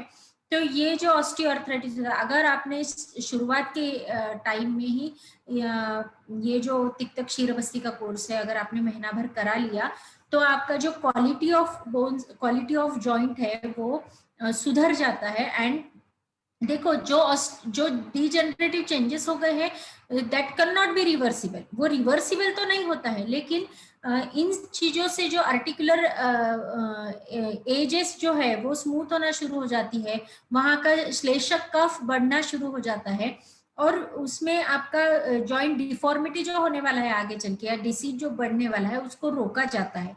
तो ये जैसा रिपीटेड अगर आप कराते हो तो आपको उसमें बेनिफिट मिलता है। एक तिक्तक क्षीरबस्ती में होता क्या है कि 5 तरह के कड़वे रस वाले ड्रग्स होती हैं, जैसे गुड़वेल हो गया, वासा हो गया, नींब हो गया। इस तरह के 5 जो कड़वे रस वाले, कड़वा रस जो होता है ना अस्थि पोषक होता है, अस्थियों को बल देने वाला होता है। हम लोग कड़वा रस खाते ही नहीं है तो अस्थियों को बल देने का कोई सप्लीमेंट नहीं देते हैं। तो ये जो होते हैं कड़वे रस, इसको हम काढ़ा बना के फिर उसको दूध में बॉईल करके, घृत बोलो, महातिक्तक घृत बोलो, वासा घृत बोलो, ऐसे अलग अलग घी डाल के उसको फेटा जाता है। देन वो दिया जाता है। तो ये 1 महीना करने से श्योरली आपका जो डीजेनरेटिव प्रोसेस अगर ऑनगोइंग प्रोसेस में है तो उसको हम स्टॉप कर सकते हैं, और जो हो चुके हैं उसमें भी पेन और इन सब चीजों से रिलीफ मिलता है, दे कैन वॉक इजीली। इस तरह से तिक्तक क्षीरबस्ती और बस्ती, ये अगर हम सिर्फ एटलीस्ट वर्षा ऋतु यानी जब वात का नेचुरली इन्वायरमेंट में बढ़ने का टाइम है उस समय भी अगर हम ये कराए तो उसका आपको साल भर बेनिफिट मिलता है। ये बस्ती जो होता है ये सिर्फ जॉइंट पेन्स में ही नहीं, हर जगह, जैसे अभी ये तिक्तक क्षीरबस्ती बहुत हेयर फॉल हो रहा है, किसी को किसी भी चीज से कंट्रोल नहीं हो रहा है, उसमें भी कराया जा सकता है। नेल्स और टीथ जिसके बहुत ज्यादा डीजनरेशन इनामेल चला जाता है, या टीथ के बहुत प्रॉब्लम्स हो रहे हैं, बहुत केरीज होना शुरू हो गए, उसमें भी ये कराया जा सकता है। बहुत लोगों को कान में सतत आवाज आती है, टिनिटस होता है, उसमें भी ये कराया जा सकता है क्योंकि कान भी एक वात का स्थान है। इस तरह से अलग अलग डिसीजेस में भी ये किया जाता है, सिर्फ ये बोन्स या जॉइंट के डिसीज में ही नहीं, इसका बेनिफिट, इसका फायदा बहुत सारे एरिया में होता है। ये हो गया बस्ती का। अब हम कुछ लोकल बस्तियां देखते हैं, जैसे जानू बस्ती, कटी बस्ती, कमर पे करे तो कटी बस्ती, अगर हम घुटने पे करें तो जानू बस्ती, अगर हम गर्दन पे करें तो मन्या बस्ती, अगर हम हार्ट पे करें तो हृदय बस्ती, ऐसा। तो ये होता क्या है इसमें कि एक आटे का हम एक अलवाल बनाते हैं। ये आटा यूजुअली उड़द का दाल का यूज किया जाता है, अगर उसके एब्सेंस में हम गेहूं का आटा भी यूज कर सकते हैं। इसको एक प्रॉपर जो जॉइंट को अच्छे से राउंड कर सके, सर्कल कर सके, ऐसा एक लेयर बनाया जाता है, उसको प्रॉपरली पैक किया जाता है। एंड देन अलग अलग टाइप के ऑयल्स, यानी अभी जैसे सहचरादि तेल, धन्वंतर तेल, क्षीरबला तेल, बला तेल, पिंड तेल, ऐसा n number of oils available है, लेकिन आपके डिसीज के अकॉर्डिंग जो ऑयल उसके लिए रहेगा वो ऑयल कुछ समय तक एक नॉर्मल टेम्परेचर जो आपको सहन होता है वो टेम्परेचर तक वो डाला जाता है। वो फिर वो टेम्परेचर मेंटेन करके रखा जाता है, लाइक ठंडा हुआ के तेल निकालना है, गरम तेल थोड़ा सा डालना है, उसको सर्कुलर मोशन में उसको घुमाते रहना है। ऐसा 30 to 35 मिनट्स डेली अगर हम करते हैं तो जो डीजनरेशन हो रहा है, ऑनगोइंग है, उसको हम रोक देते हैं। और जो हो चुका है डिजनरेशन उसको उसको आपके जॉइंट का एफिकेसी बढ़ाने में ये हेल्प करता है। अभी काफी एज वाले लोग हमारे पास हैं, जैसे 70 के आसपास तक भी हमने उनका 1-1 महीना किया है, तो वो 3-3 साल हो गए उनके ट्रीटमेंट करके, उनको अभी तक कोई कंप्लेंट्स नहीं है। तो इस तरह से कभी कभी एक ट्रीटमेंट या फिर इसके साथ अग्निकर्मा, इसके साथ रक्तमोक्षण, इसके साथ बस्ती, इसके साथ पोटली स्वेद, ऐसा अलग अलग कॉम्बिनेशंस में भी हम इसको देते हैं। और इस तरह से हम ट्रीटमेंट को शुरू रखते हैं। बट बेसिकली अगर आपको कुछ भी जॉइंट पेन नहीं है तो नित्य रसायन लीजिए। आपका शुरुआत का जॉइंट पेन है तो आप लेप, मसाज और ये ट्रीटमेंट करिए। अगर आपका थोड़ा सा ज्यादा स्टेज है तो आप जानू बस्ती, तिक्तक क्षीर बस्ती ये करवा लीजिए आपके पास के किसी भी इससे। अगर आपका बहुत ज्यादा है तो भी आपको कंपल्सरीली तिक्तक क्षीर बस्ती, जानू बस्ती या कटी बस्ती जो भी आपको है वो आपने करवा ही लेना चाहिए। इस तरह से ट्रीटमेंट शेड्यूल अगर हम रखते हैं तो हम इसमें 100% बेनिफिट मिलता ही है। अगर हम एलोपैथी में जाते हैं तो हम बार बार वही ट्रीटमेंट लेके भी हमको 100% रिलीफ नहीं मिलता, क्योंकि क्या होता है, जॉइंट अगर वो डिफॉर्म भी रहा तो भी उसको मूवमेंट तो करना ही है, तो उसकी डिफॉर्मिटी बढ़ती जाती है अंदर से, उसका डिजनरेशन बढ़ते जाता है। अगर आपने कुछ भी उसको खाया, उसको आपने लेप भी लगा के रखा, आपने उसको बांध के भी रखा, तो भी उसका काम ही है मूवमेंट का, तो उसका घर्षण तो होना ही होना है। जब तक आप उसके घर्षण के अंदर जैसा नेचुरली जो उसको लेयर दिए हुए हैं उसको जब तक आप बढ़ाओगे नहीं तब तक आपको बेनिफिट मिलने ही नहीं वाला है। इसलिए मैं बोलती हूँ कि आप इसके थ्रू जाओ। बहुत अगर आपको डिफिकल्ट लगता है जानू बस्ती 1 महीना रोज जाकर कराना, तो आप उससे उनसे सीख लो ऑयल खरीद लो, घर पे करो, एक दूसरे का साथ देकर कर सकते हो। कटी बस्ती जान आज ही एक वीडियो बनाया है, मैं पिछली बार बोली थी कि मैं एक वीडियो अपलोड करूंगी, लेकिन वो मेरे से हुआ नहीं, लेकिन आज मैंने बनाया। आज मैं व्यू में वो डाल देती हूँ, तो आपको एक जनरल आइडिया आ जाएगा कि जानू बस्ती करते कैसे है, और घर पे करना भी उतना ही इजी होता है। तो इस तरह से एक ब्रॉड मैंने आइडिया दिया है। इसमें भी बहुत सारी चीजें डिटेल्स में देखी जाती है, बहुत कॉजेस कौन से हैं। तो बेसिकली जितने भी वात डिसीजेस होते हैं उसमें खट्टी चीजें, फर्मेंटेड फूड्स, बेकरी फूड्स, और बहुत ज्यादा पानीदार चीजें, जैसे बहुत ज्यादा तरबूज खा रहे हैं, बहुत ज्यादा अंगूर खा रहे हैं, बहुत ज्यादा स्प्राउट्स खा रहे हैं, बहुत ज्यादा चावल खाते हैं जो लोग, उनके इसमें ये बढ़ता हुआ दिखता है। तो ये चीजें थोड़ी सी कटल करनी पड़ती है। दही जो बहुत रेगुलरली खाते हैं तो उनमें भी ये चीजें कटल करना पड़ता है। इस तरह से अगर हम देखें तो अगर हमने इस तरह से करना शुरू किया तो हम इसमें से जरूर जरूर इसमें से हमको रिलीफ मिलना शुरू होता है। और अगर आपको कुछ क्वेरीज है तो आप मुझे पूछ सकते हो। मैं आज ही जानू बस्ती का वीडियो आपके इस पे अपलोड कर देती हूँ, तो आप वो जरूर देखना। Thank you very much. Doctor Sonali, कुछ क्वेश्चंस आए हैं चैट बॉक्स में, मैं पढ़ के बताऊं आपको? हाँ, मैं देख रही हूँ चाची। ओके। हाँ, साइटिका लेफ्ट साइड में पेन है, नस दब रही है, तो इसमें भी कटी बस्ती किया जाता है एंड बस्ती ट्रीटमेंट किया जाता है। साइटिका में एक स्पेसिफिक, जैसे लोअर साइड में अग्निकर्म किया जाता है, उससे पेन रिलीफ हो जाता है। Veins, hair fall and skin dryness, ये बहुत ही बड़ा चैप्टर है, इसके लिए आपको बात करनी पड़ेगी।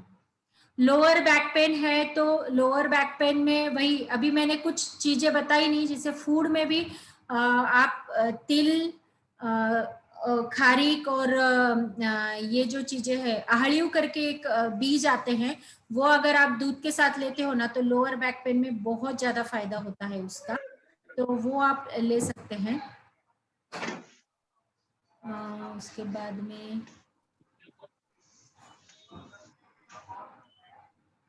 कानों में वेन चेकअप है, क्या है मुझे समझा नहीं है। ऑस्टियोपोरोसिस के लिए भी तिक्तक क्षीर बस्ती उतना ही फायदेशीर होता है, जो मैंने बताया ना बोन डेंसिटी से रिलेटेड, वो उसमें बिल्कुल 100% काम करता है।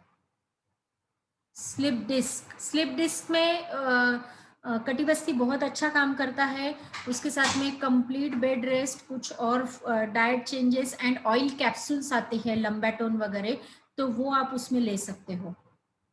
औरंगाबाद में बस्ती क्रिया कहाँ कर सकते हैं? मुझे इतना आइडिया नहीं है, कॉलेज भी है औरंगाबाद में, आप देख सकते हो वहां पर। ऑस्टियो के लिए आप कौन सा ट्रीटमेंट बोल रहे हैं?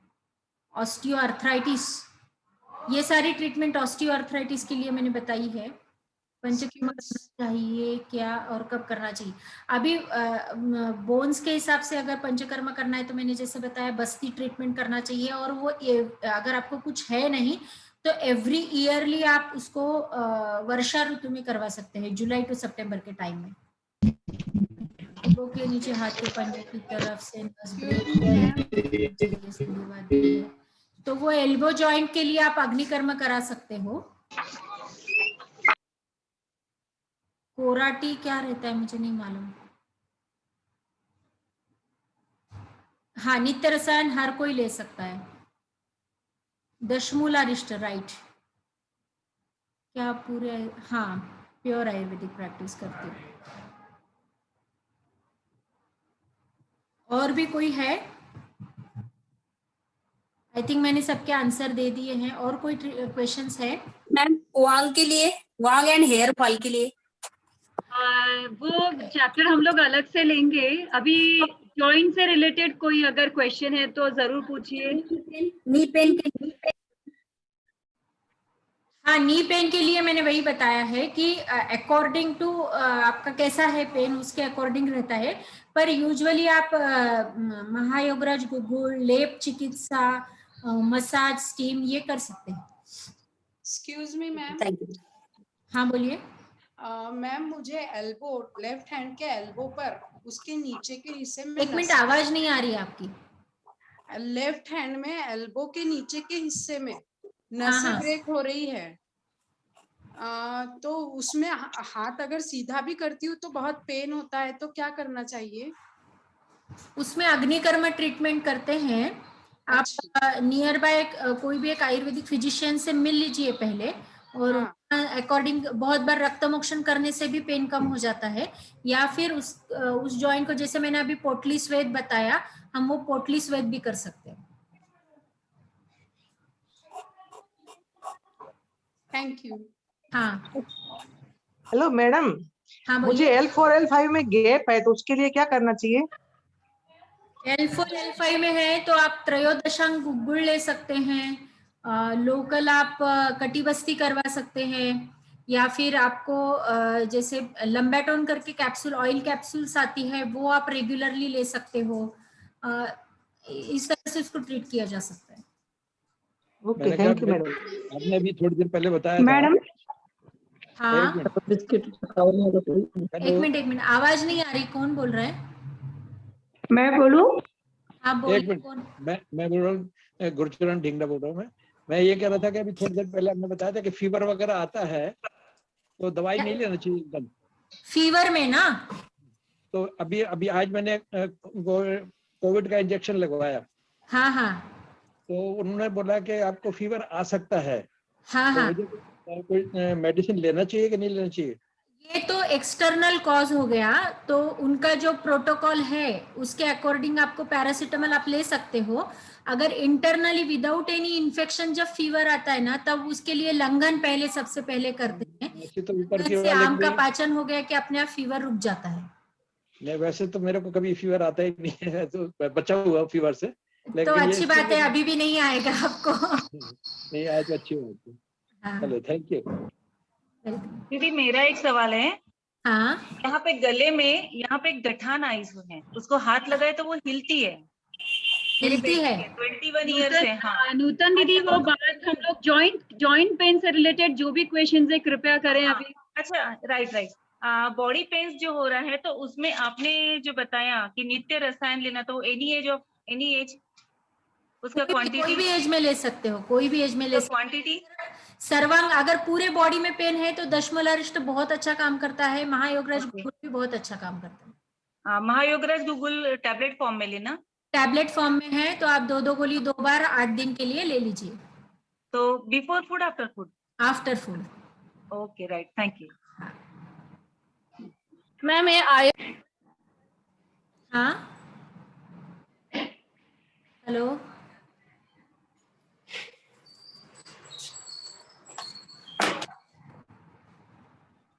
पल्लवी शाह कुछ पूछना हेलो। चाहते हैं आप? काजल जी पूछिए। मेरी मम्मी को रूमेटॉइड आर्थराइटिस की प्रॉब्लम है बहुत सालों से, हाँ हाँ। तो वो ये आयुर्वेद ट्रीटमेंट से ठीक होती है क्या? अभी देखो, बहुत सालों से है, दैट मीन्स कि वो बहुत आगे के स्टेज में है, मे बी कहीं जॉइंट डिफॉर्मिटी भी चालू हो गया होगा। हाँ, डिफॉर्मिटीज हो गई चालू। ट्रीटमेंट ऑस्टियोआर्थराइटिस जैसा ही करना चाहिए, क्योंकि डिजेनरेटिव चेंजेस चालू हो जाते हैं, तो उसमें भी आप तिक्ता शीर बस्ती और बस्ती, अभी बेसिकली शुरुआत के स्टेज में कुछ अलग बस्ती होते हैं, आखिरी के स्टेज में कुछ अलग बस्तियां होती है। लेकिन ये जब बस्ती आप करोगे तो एटलीस्ट जो उनको पेन है या जो भी उनकी सिम्टम्स है उसमें से आपको 70% तक रिलीफ मिलता है। मैं ऐसा नहीं बोलूंगी कि 100% ठीक हो जाएगा, लेकिन ऑलमोस्ट 70%, बट कंसिस्टेंटली आपको उनको लेना चाहिए। उसके साथ कुछ ओरल मेडिसिन भी रहते हैं, तो उसके अकॉर्डिंग ये सबके लिए कहाँ जाना चाहिए? नागपुर में जैसे रहना है। अभी नागपुर का इन जनरल मेरे को आइडिया नहीं है, लेकिन नागपुर में कॉलेजेस है, 3-3 4-4 आयुर्वेदिक कॉलेजेस है, या फिर बहुत सारे प्रैक्टिशनर्स भी है, आप किसी से भी कंसल्ट कर सकते हो। आप ये जो बस्ती और ये बोल रहे हैं वो प्लीज यानी रिटर्न में आप कुछ दे सकते हैं कि मतलब समझ में नहीं आ रहा प्रॉपर वर्ड, बस्ती कौन सी मतलब? कैसा ट्रीटमेंट बोल रहे हैं आप इसका? बस्ती का मतलब? बस्ती यानी एनिमाज रहते हैं इसमें अलग अलग। बस्ती उसको संस्कृत लैंग्वेज में बस्ती कहा जाता है। जो पंचकर्म में वमन, विरेचन, नस्य, रक्तमोक्षण और बस्ती, ये 5 कर्म होते हैं, उसमें का बस्ती एक ट्रीटमेंट होता है। इसमें एनिमा थेरेपी रहती है, यानी आपके मोशन के जगह से कुछ मेडिसिन पास की जाती है। वो काढ़े के फॉर्म में हो सकती है, वो दूध घी के फॉर्म में हो सकती है, वो सिर्फ ऑयल के फॉर्म में हो सकती है, उसको बस्ती कहा जाता है। Okay, thank you ma'am. Madam मेरी ना L4 और L5 लेफ्ट हैंड साइड की कमर की नस दबी है। हाँ, तो मेरे राइट हैंड साइड के पैर में पूरी अपनी एड़ी की 4 उंगलियां सुन्न है और एड़ी में पेन होता है, तो क्या करना चाहिए?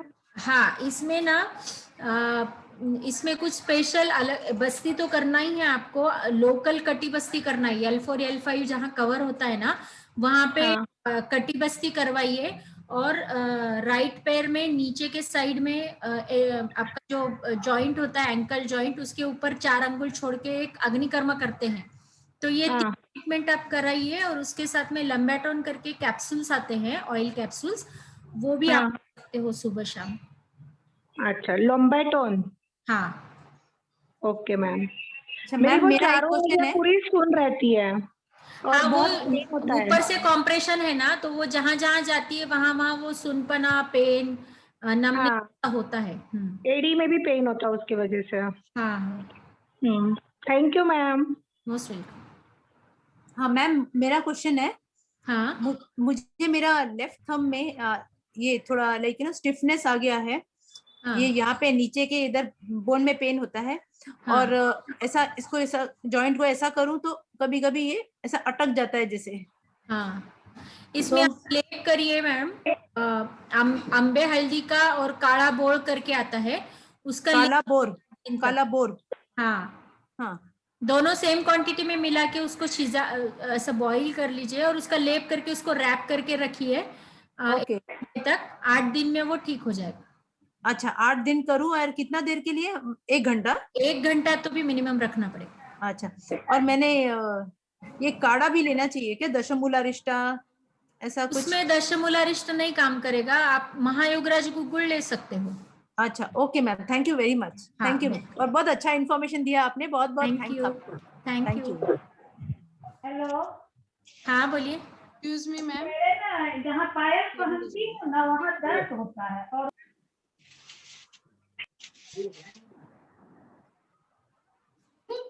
रवि शाह जी कहिए ना, आप अपनी बात कहिए।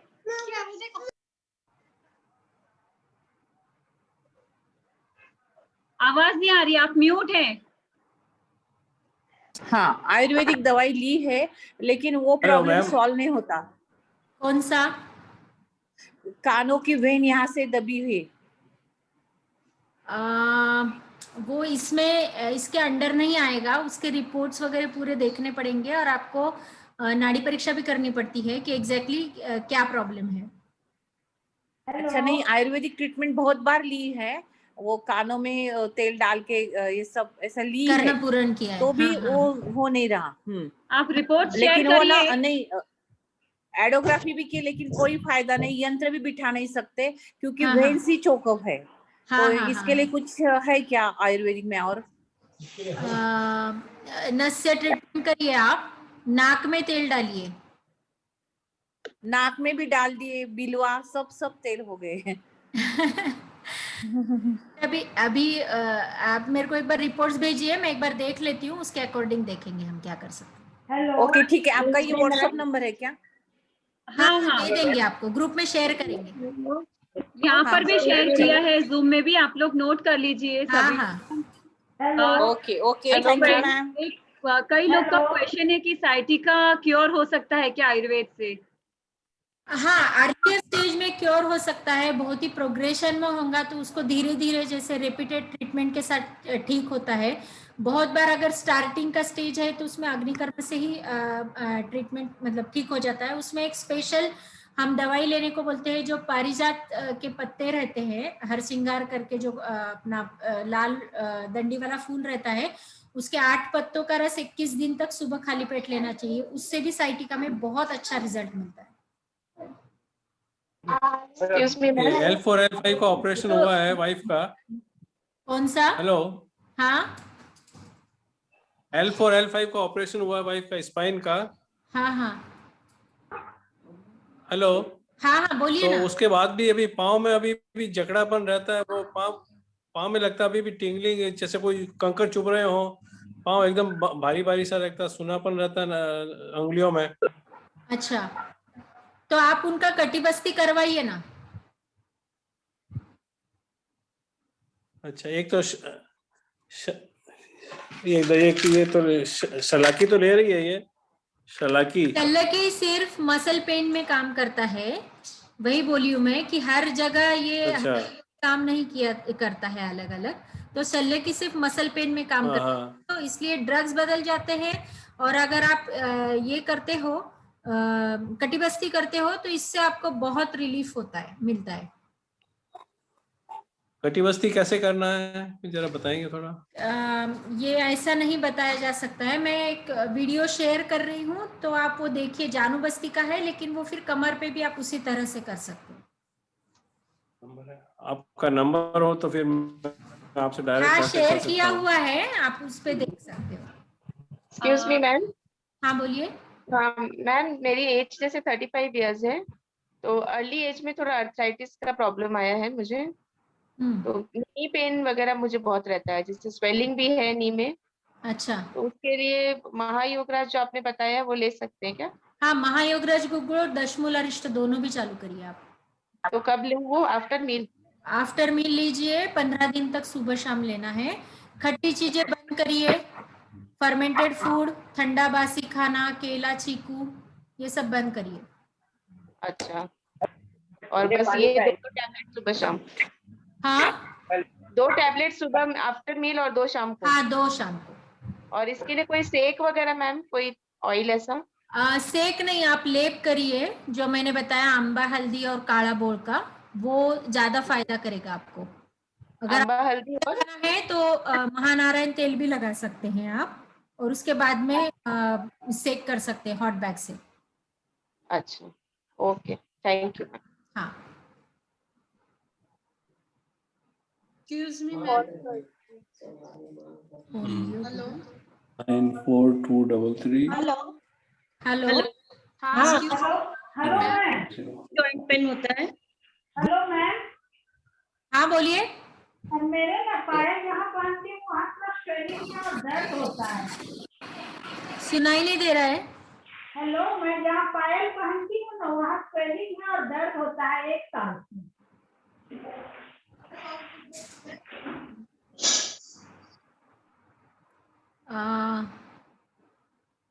ऑडिबल नहीं है आप। हेलो हेलो हेलो हेलो, हाँ मैम, जहाँ मैं पायल पहनती हूँ वहाँ मुझे दर्द होता है और स्वेलिंग। रेड होता है? नहीं, स्वेलिंग है और दर्द होता है जहाँ पायल पहनती हूँ। यानी एंकल जॉइंट में है? हाँ, एंकल जॉइंट में। अच्छा, और कोई जॉइंट में है पेन आपको? और कहीं जॉइंट में पेन नहीं। तो आप महायोगराज गुगुल ले सकते हो इसके साथ।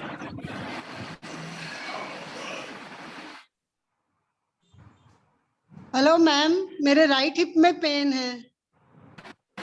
हिप जॉइंट में है? हाँ हाँ, हेलो, राइट हिप में पेन है। हेलो, हाँ हाँ बोलिए ना। राइट हिप में पेन है ना?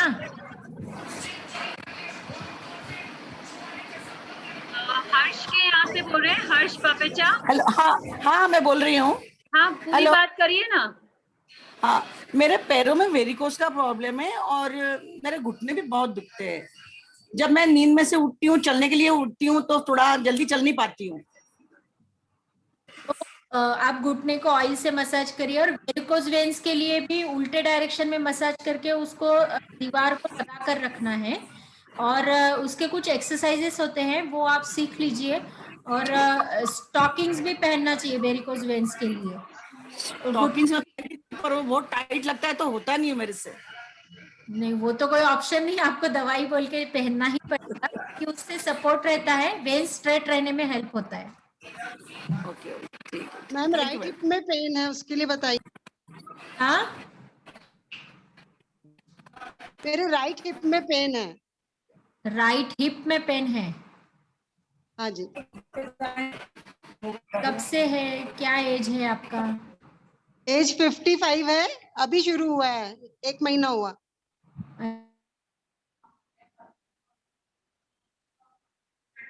मैम सोराइसिस से भी जॉइंट पेन होता है? हाँ होता है ना, सोरियाटिक आर्थराइटिस होता है लेटर हाँ, स्टेजेस। तो ये मेरे उंगलियों में दर्द है, जकड़न है, तो क्या करे उसके लिए? आपको सोरियासिस है? हाँ, मेरे सिर में सोराइसिस है। तो ये बहुत ज्यादा है क्या सोरियासिस आपको? कब से? यानी व्हाइट व्हाइट गिरता है, पाउडर टाइप्स। हाँ, तो कब से है? हो गया 4-5 साल में आयुर्वेदिक ट्रीटमेंट लेती हूँ, पर बहुत फर्क नहीं पड़ा है, पर बढ़ा भी नहीं है, उतना ही है। अच्छा, ठीक है ना, तो वो आप ऐसा बोल नहीं सकते हो कि सोरियाटिक आर्थराइटिस है, तो ये जनरल आर्थराइटिस भी हो सकता है या रूमेटॉइड का स्टार्टिंग भी हो सकता है। तो इसका डाइजेशन अच्छा होना चाहिए। दूसरा, आप इसमें एक रासनादी गुग्गुड़ या केशोर गुग्गुड़ करके टैबलेट आती है, वो ले लीजिए। केशोर गुग्गुड़ लेना बेटर रहेगा, जो सोरियासिस में भी काम करता है और इसमें भी काम करता है। और मेरे कुछ दिनों से एड़ी में भी दर्द है, वो कार्टेज एरिया जो रहती है ना, वो उसके कारण पेन हो रहा है। हाँ हाँ, तो उसके लिए से ले लीजिए, तो ये दोनों में भी काम करेगा। 2 गोली 2 बार लेना है। क्या चीज? केशोर गुग्गुड़ करके टैबलेट आता है, वो टैबलेट ले सकते हैं। केशव गूगल? हाँ गूगल। हाँ। मैम हिप पेन का मेरे पैर में मुझे प्रॉब्लम है। ठीक है ma'am, thank you. Ma'am hip pain का। हाँ, आपको कमर में भी दर्द है क्या? हेलो? कमर में दर्द नहीं है मैम। नहीं है? अच्छा, ठीक है ना। आप उसके लिए ना पास के डॉक्टर से पैर के वेन में से थोड़ा ब्लड निकलवा लीजिए, उससे हो जाएगा आपका ठीक। Okay, thank you. हाँ मैम, हाँ, मुझे L4 और L5 का स्लिप डिस्क का प्रॉब्लम है। उसकी अच्छा। वजह से मेरा पैर बहुत दुखता है, लेफ्ट वाला।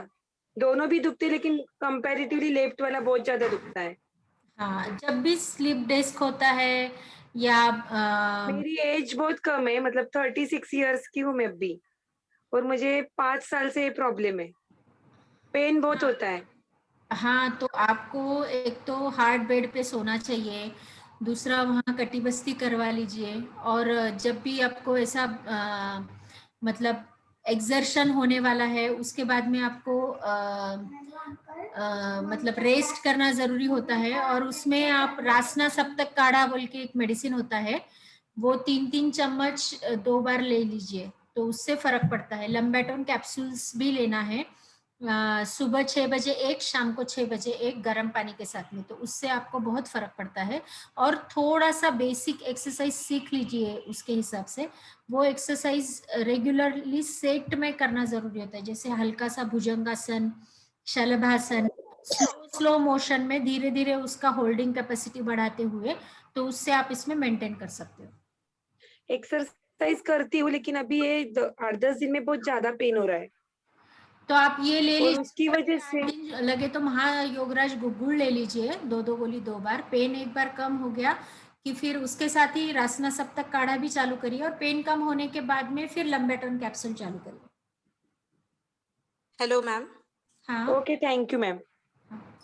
मैम, मेरा क्वेश्चन ये है कि जो वात आपने डिफाइन किया है, इज दिस जेनेटिक प्रॉब्लम?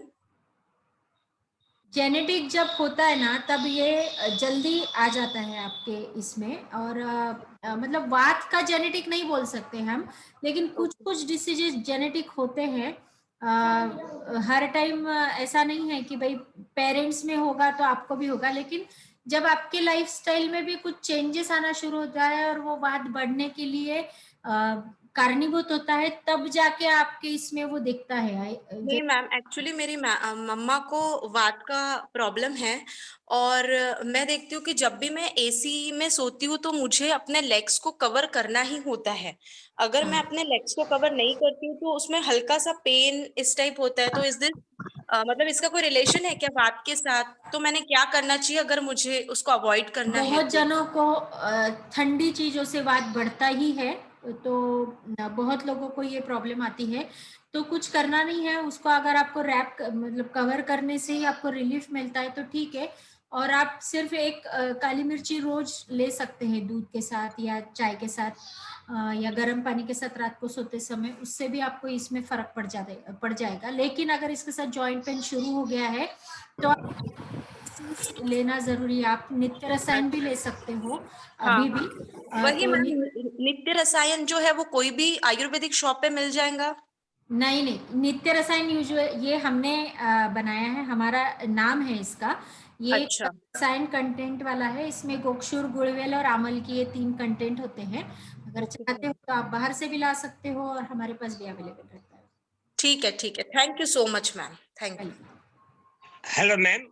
हाँ hello ma'am, I am 78 years male. हाँ। और मुझे सर्वाइकल, लोअर बैक और दोनों नी में काफी दिनों से पेन है, करीब 10-12 साल से। हाँ हाँ। तो अभी एलोपैथी और होम्योपैथी की ट्रीटमेंट में ले रहा हूँ। मैंने अभी तक ट्राई नहीं किया आयुर्वेदिक को। Should I go for it? Yes, और सेकंड सवाल है मेरा, ये अगर इतने ज्यादा प्रमाण में हो रहा है तो ये डीजनरेशन बहुत ज्यादा है।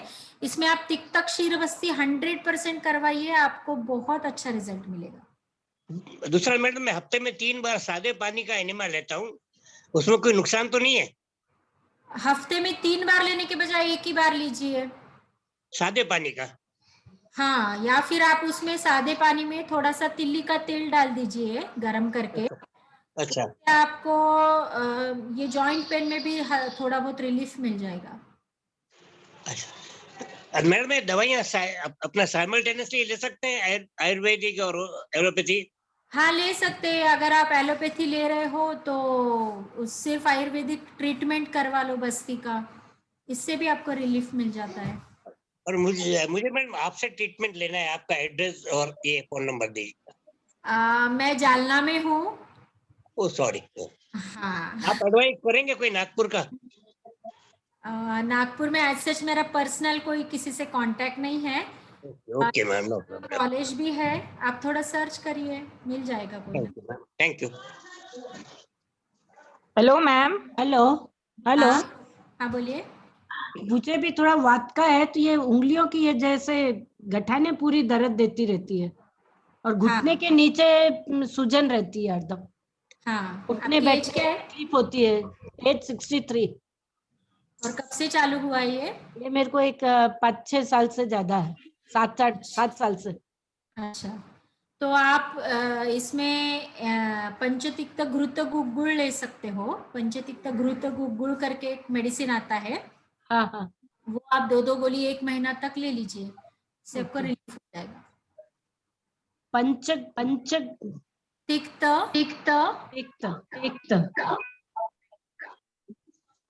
गुग्गुल। एक्सक्यूज मी मैम, एक लास्ट क्वेश्चन हम लोग लेंगे, फिर हम लोग इस सत्र को यहीं विराम देंगे। आप अपने प्रश्न सारे अपने फोन नंबर के साथ जूम पर अभी चैट जो चल रही है, चैट, उसमें आप लिख सकते हैं, तो आपके सारे क्वेश्चन के आंसर जरूर दिए जाएंगे। पर मेरा नंबर कब आएगा मैम?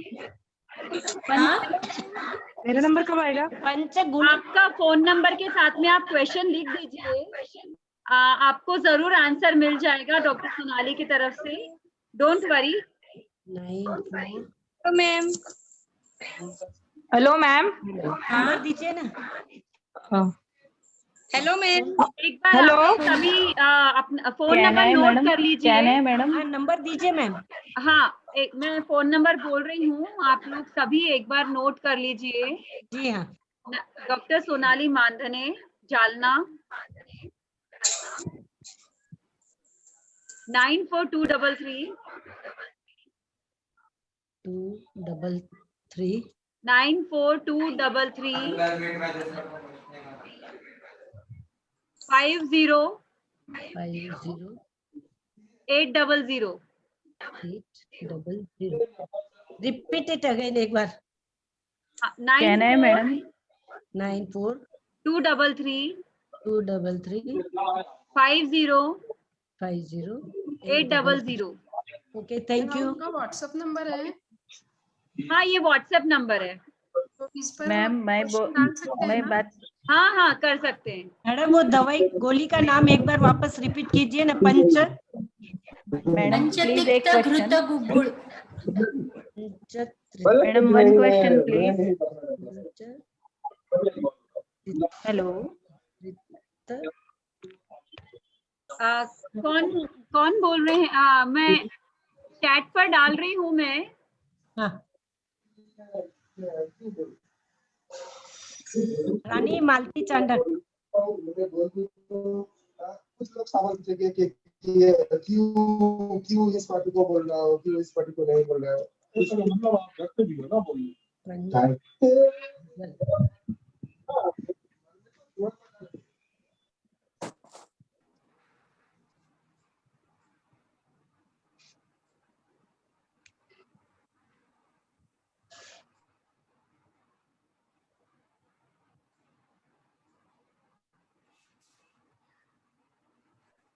हमारे साथ नीलिमा तुरनकर करके एक डॉक्टर जुड़ी हुई है आज, तो आप उनके पास भी पंचकर्मा करवा सकते हैं.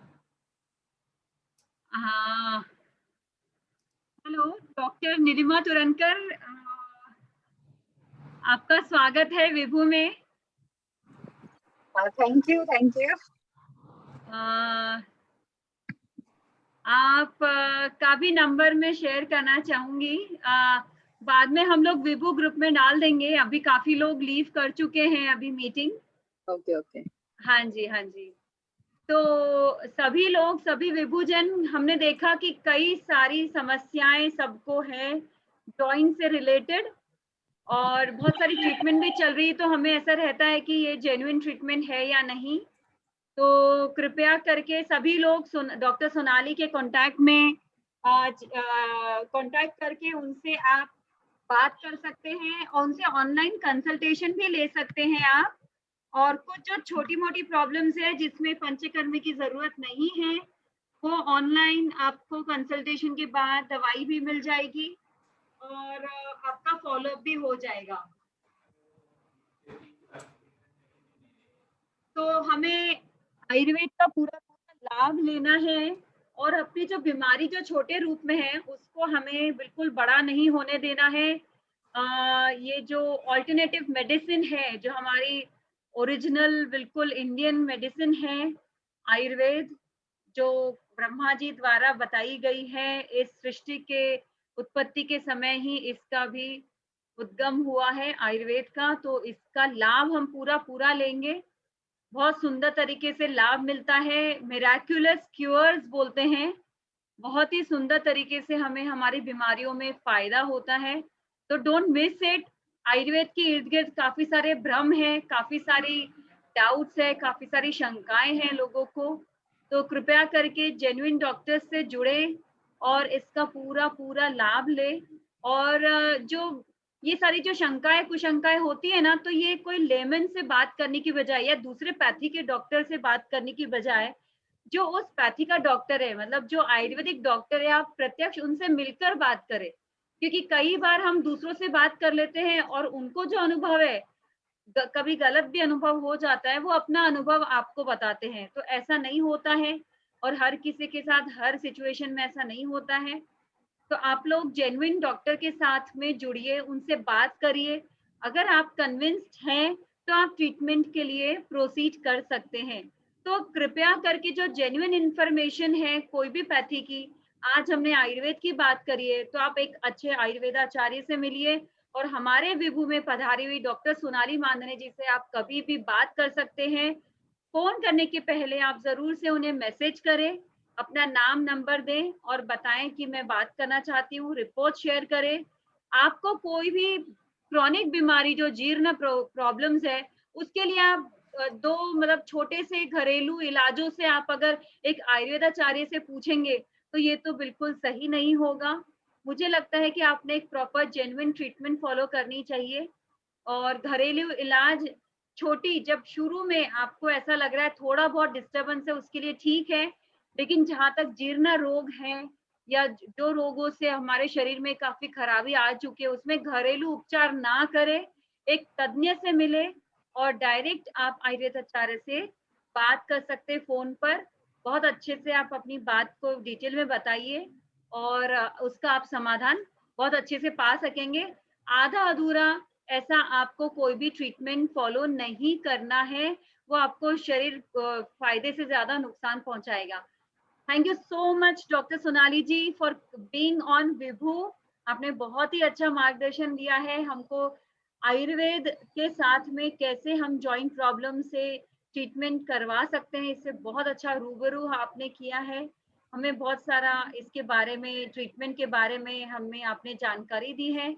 कई सारे लोग तो बिल्कुल नए थे जो नहीं जानते थे कि आयुर्वेद भी इतना अच्छा कारगर सिद्ध हो सकता है, इतनी अच्छा फायदा पहुंचा सकता है। तो हमारे पास इतनी सुंदर सुंदर ट्रीटमेंट मोडालिटीज अवेलेबल है, इतनी अच्छी है, तो हम क्यों अपने शरीर को नुकसान पहुंचाए ऐसी दवाइयां खाकर जो बीमारी को रोकती नहीं है, उल्टा और हमको अंदर से खोखला बना देती है। तो मेरी सभी से रिक्वेस्ट है कि please turn to Ayurveda, accept Ayurveda, go for Ayurveda. आप अच्छे आयुर्वेदाचार्य से मिलिए, आपके सिटी के, नहीं तो आपको हमने डॉक्टर सोनाली जी से अवगत करा ही दिया है, आप ऑनलाइन उनसे भी बात कर सकते हैं और स्वास्थ्य लाभ पा सकते हैं। Thank you so much Sonali ji, आपके पास में नित्य रसायन है, आपने कहा है। रानी मैडम एक थैंक यू सो मच मुझे यहाँ अपॉर्चुनिटी देने के लिए। एक minute thank you very much Sonali madam, Rani madam, मैं आपके लिए कुछ बोलना चाहूंगी प्लीज। हाँ जी कहिए। कहना है अपना वीडियो ऑन कर देखो अभी लीजिए बस। मनस्विका हाँ अभी मनस्विका जो प्रोग्राम हुआ उसके लिए very very thanks for all doctors. मेरे को तो उसमें सिर्फ 3 ही डॉक्टर जैसे आप लोग थे होस्ट, आप किसी की भी से मैंने कुछ लिखा। तुलना यहाँ नहीं होगी, मैं क्षमा चाहती हूँ आपको। नहीं मैं तुलना नहीं मैडम, तुलना नहीं है। मैंने कुछ लिखा, जिसने दूर की हमारी निराशा वो है हमारी डॉक्टर आशा, जिसने रोकी हमारी अधोगति वो है डॉक्टर हमारी प्रगति, जिसने पहचानी हमारी परेशानी वो है हमारी डॉक्टर रानी। सोनाली मैडम के लिए जिसने हमें सब इस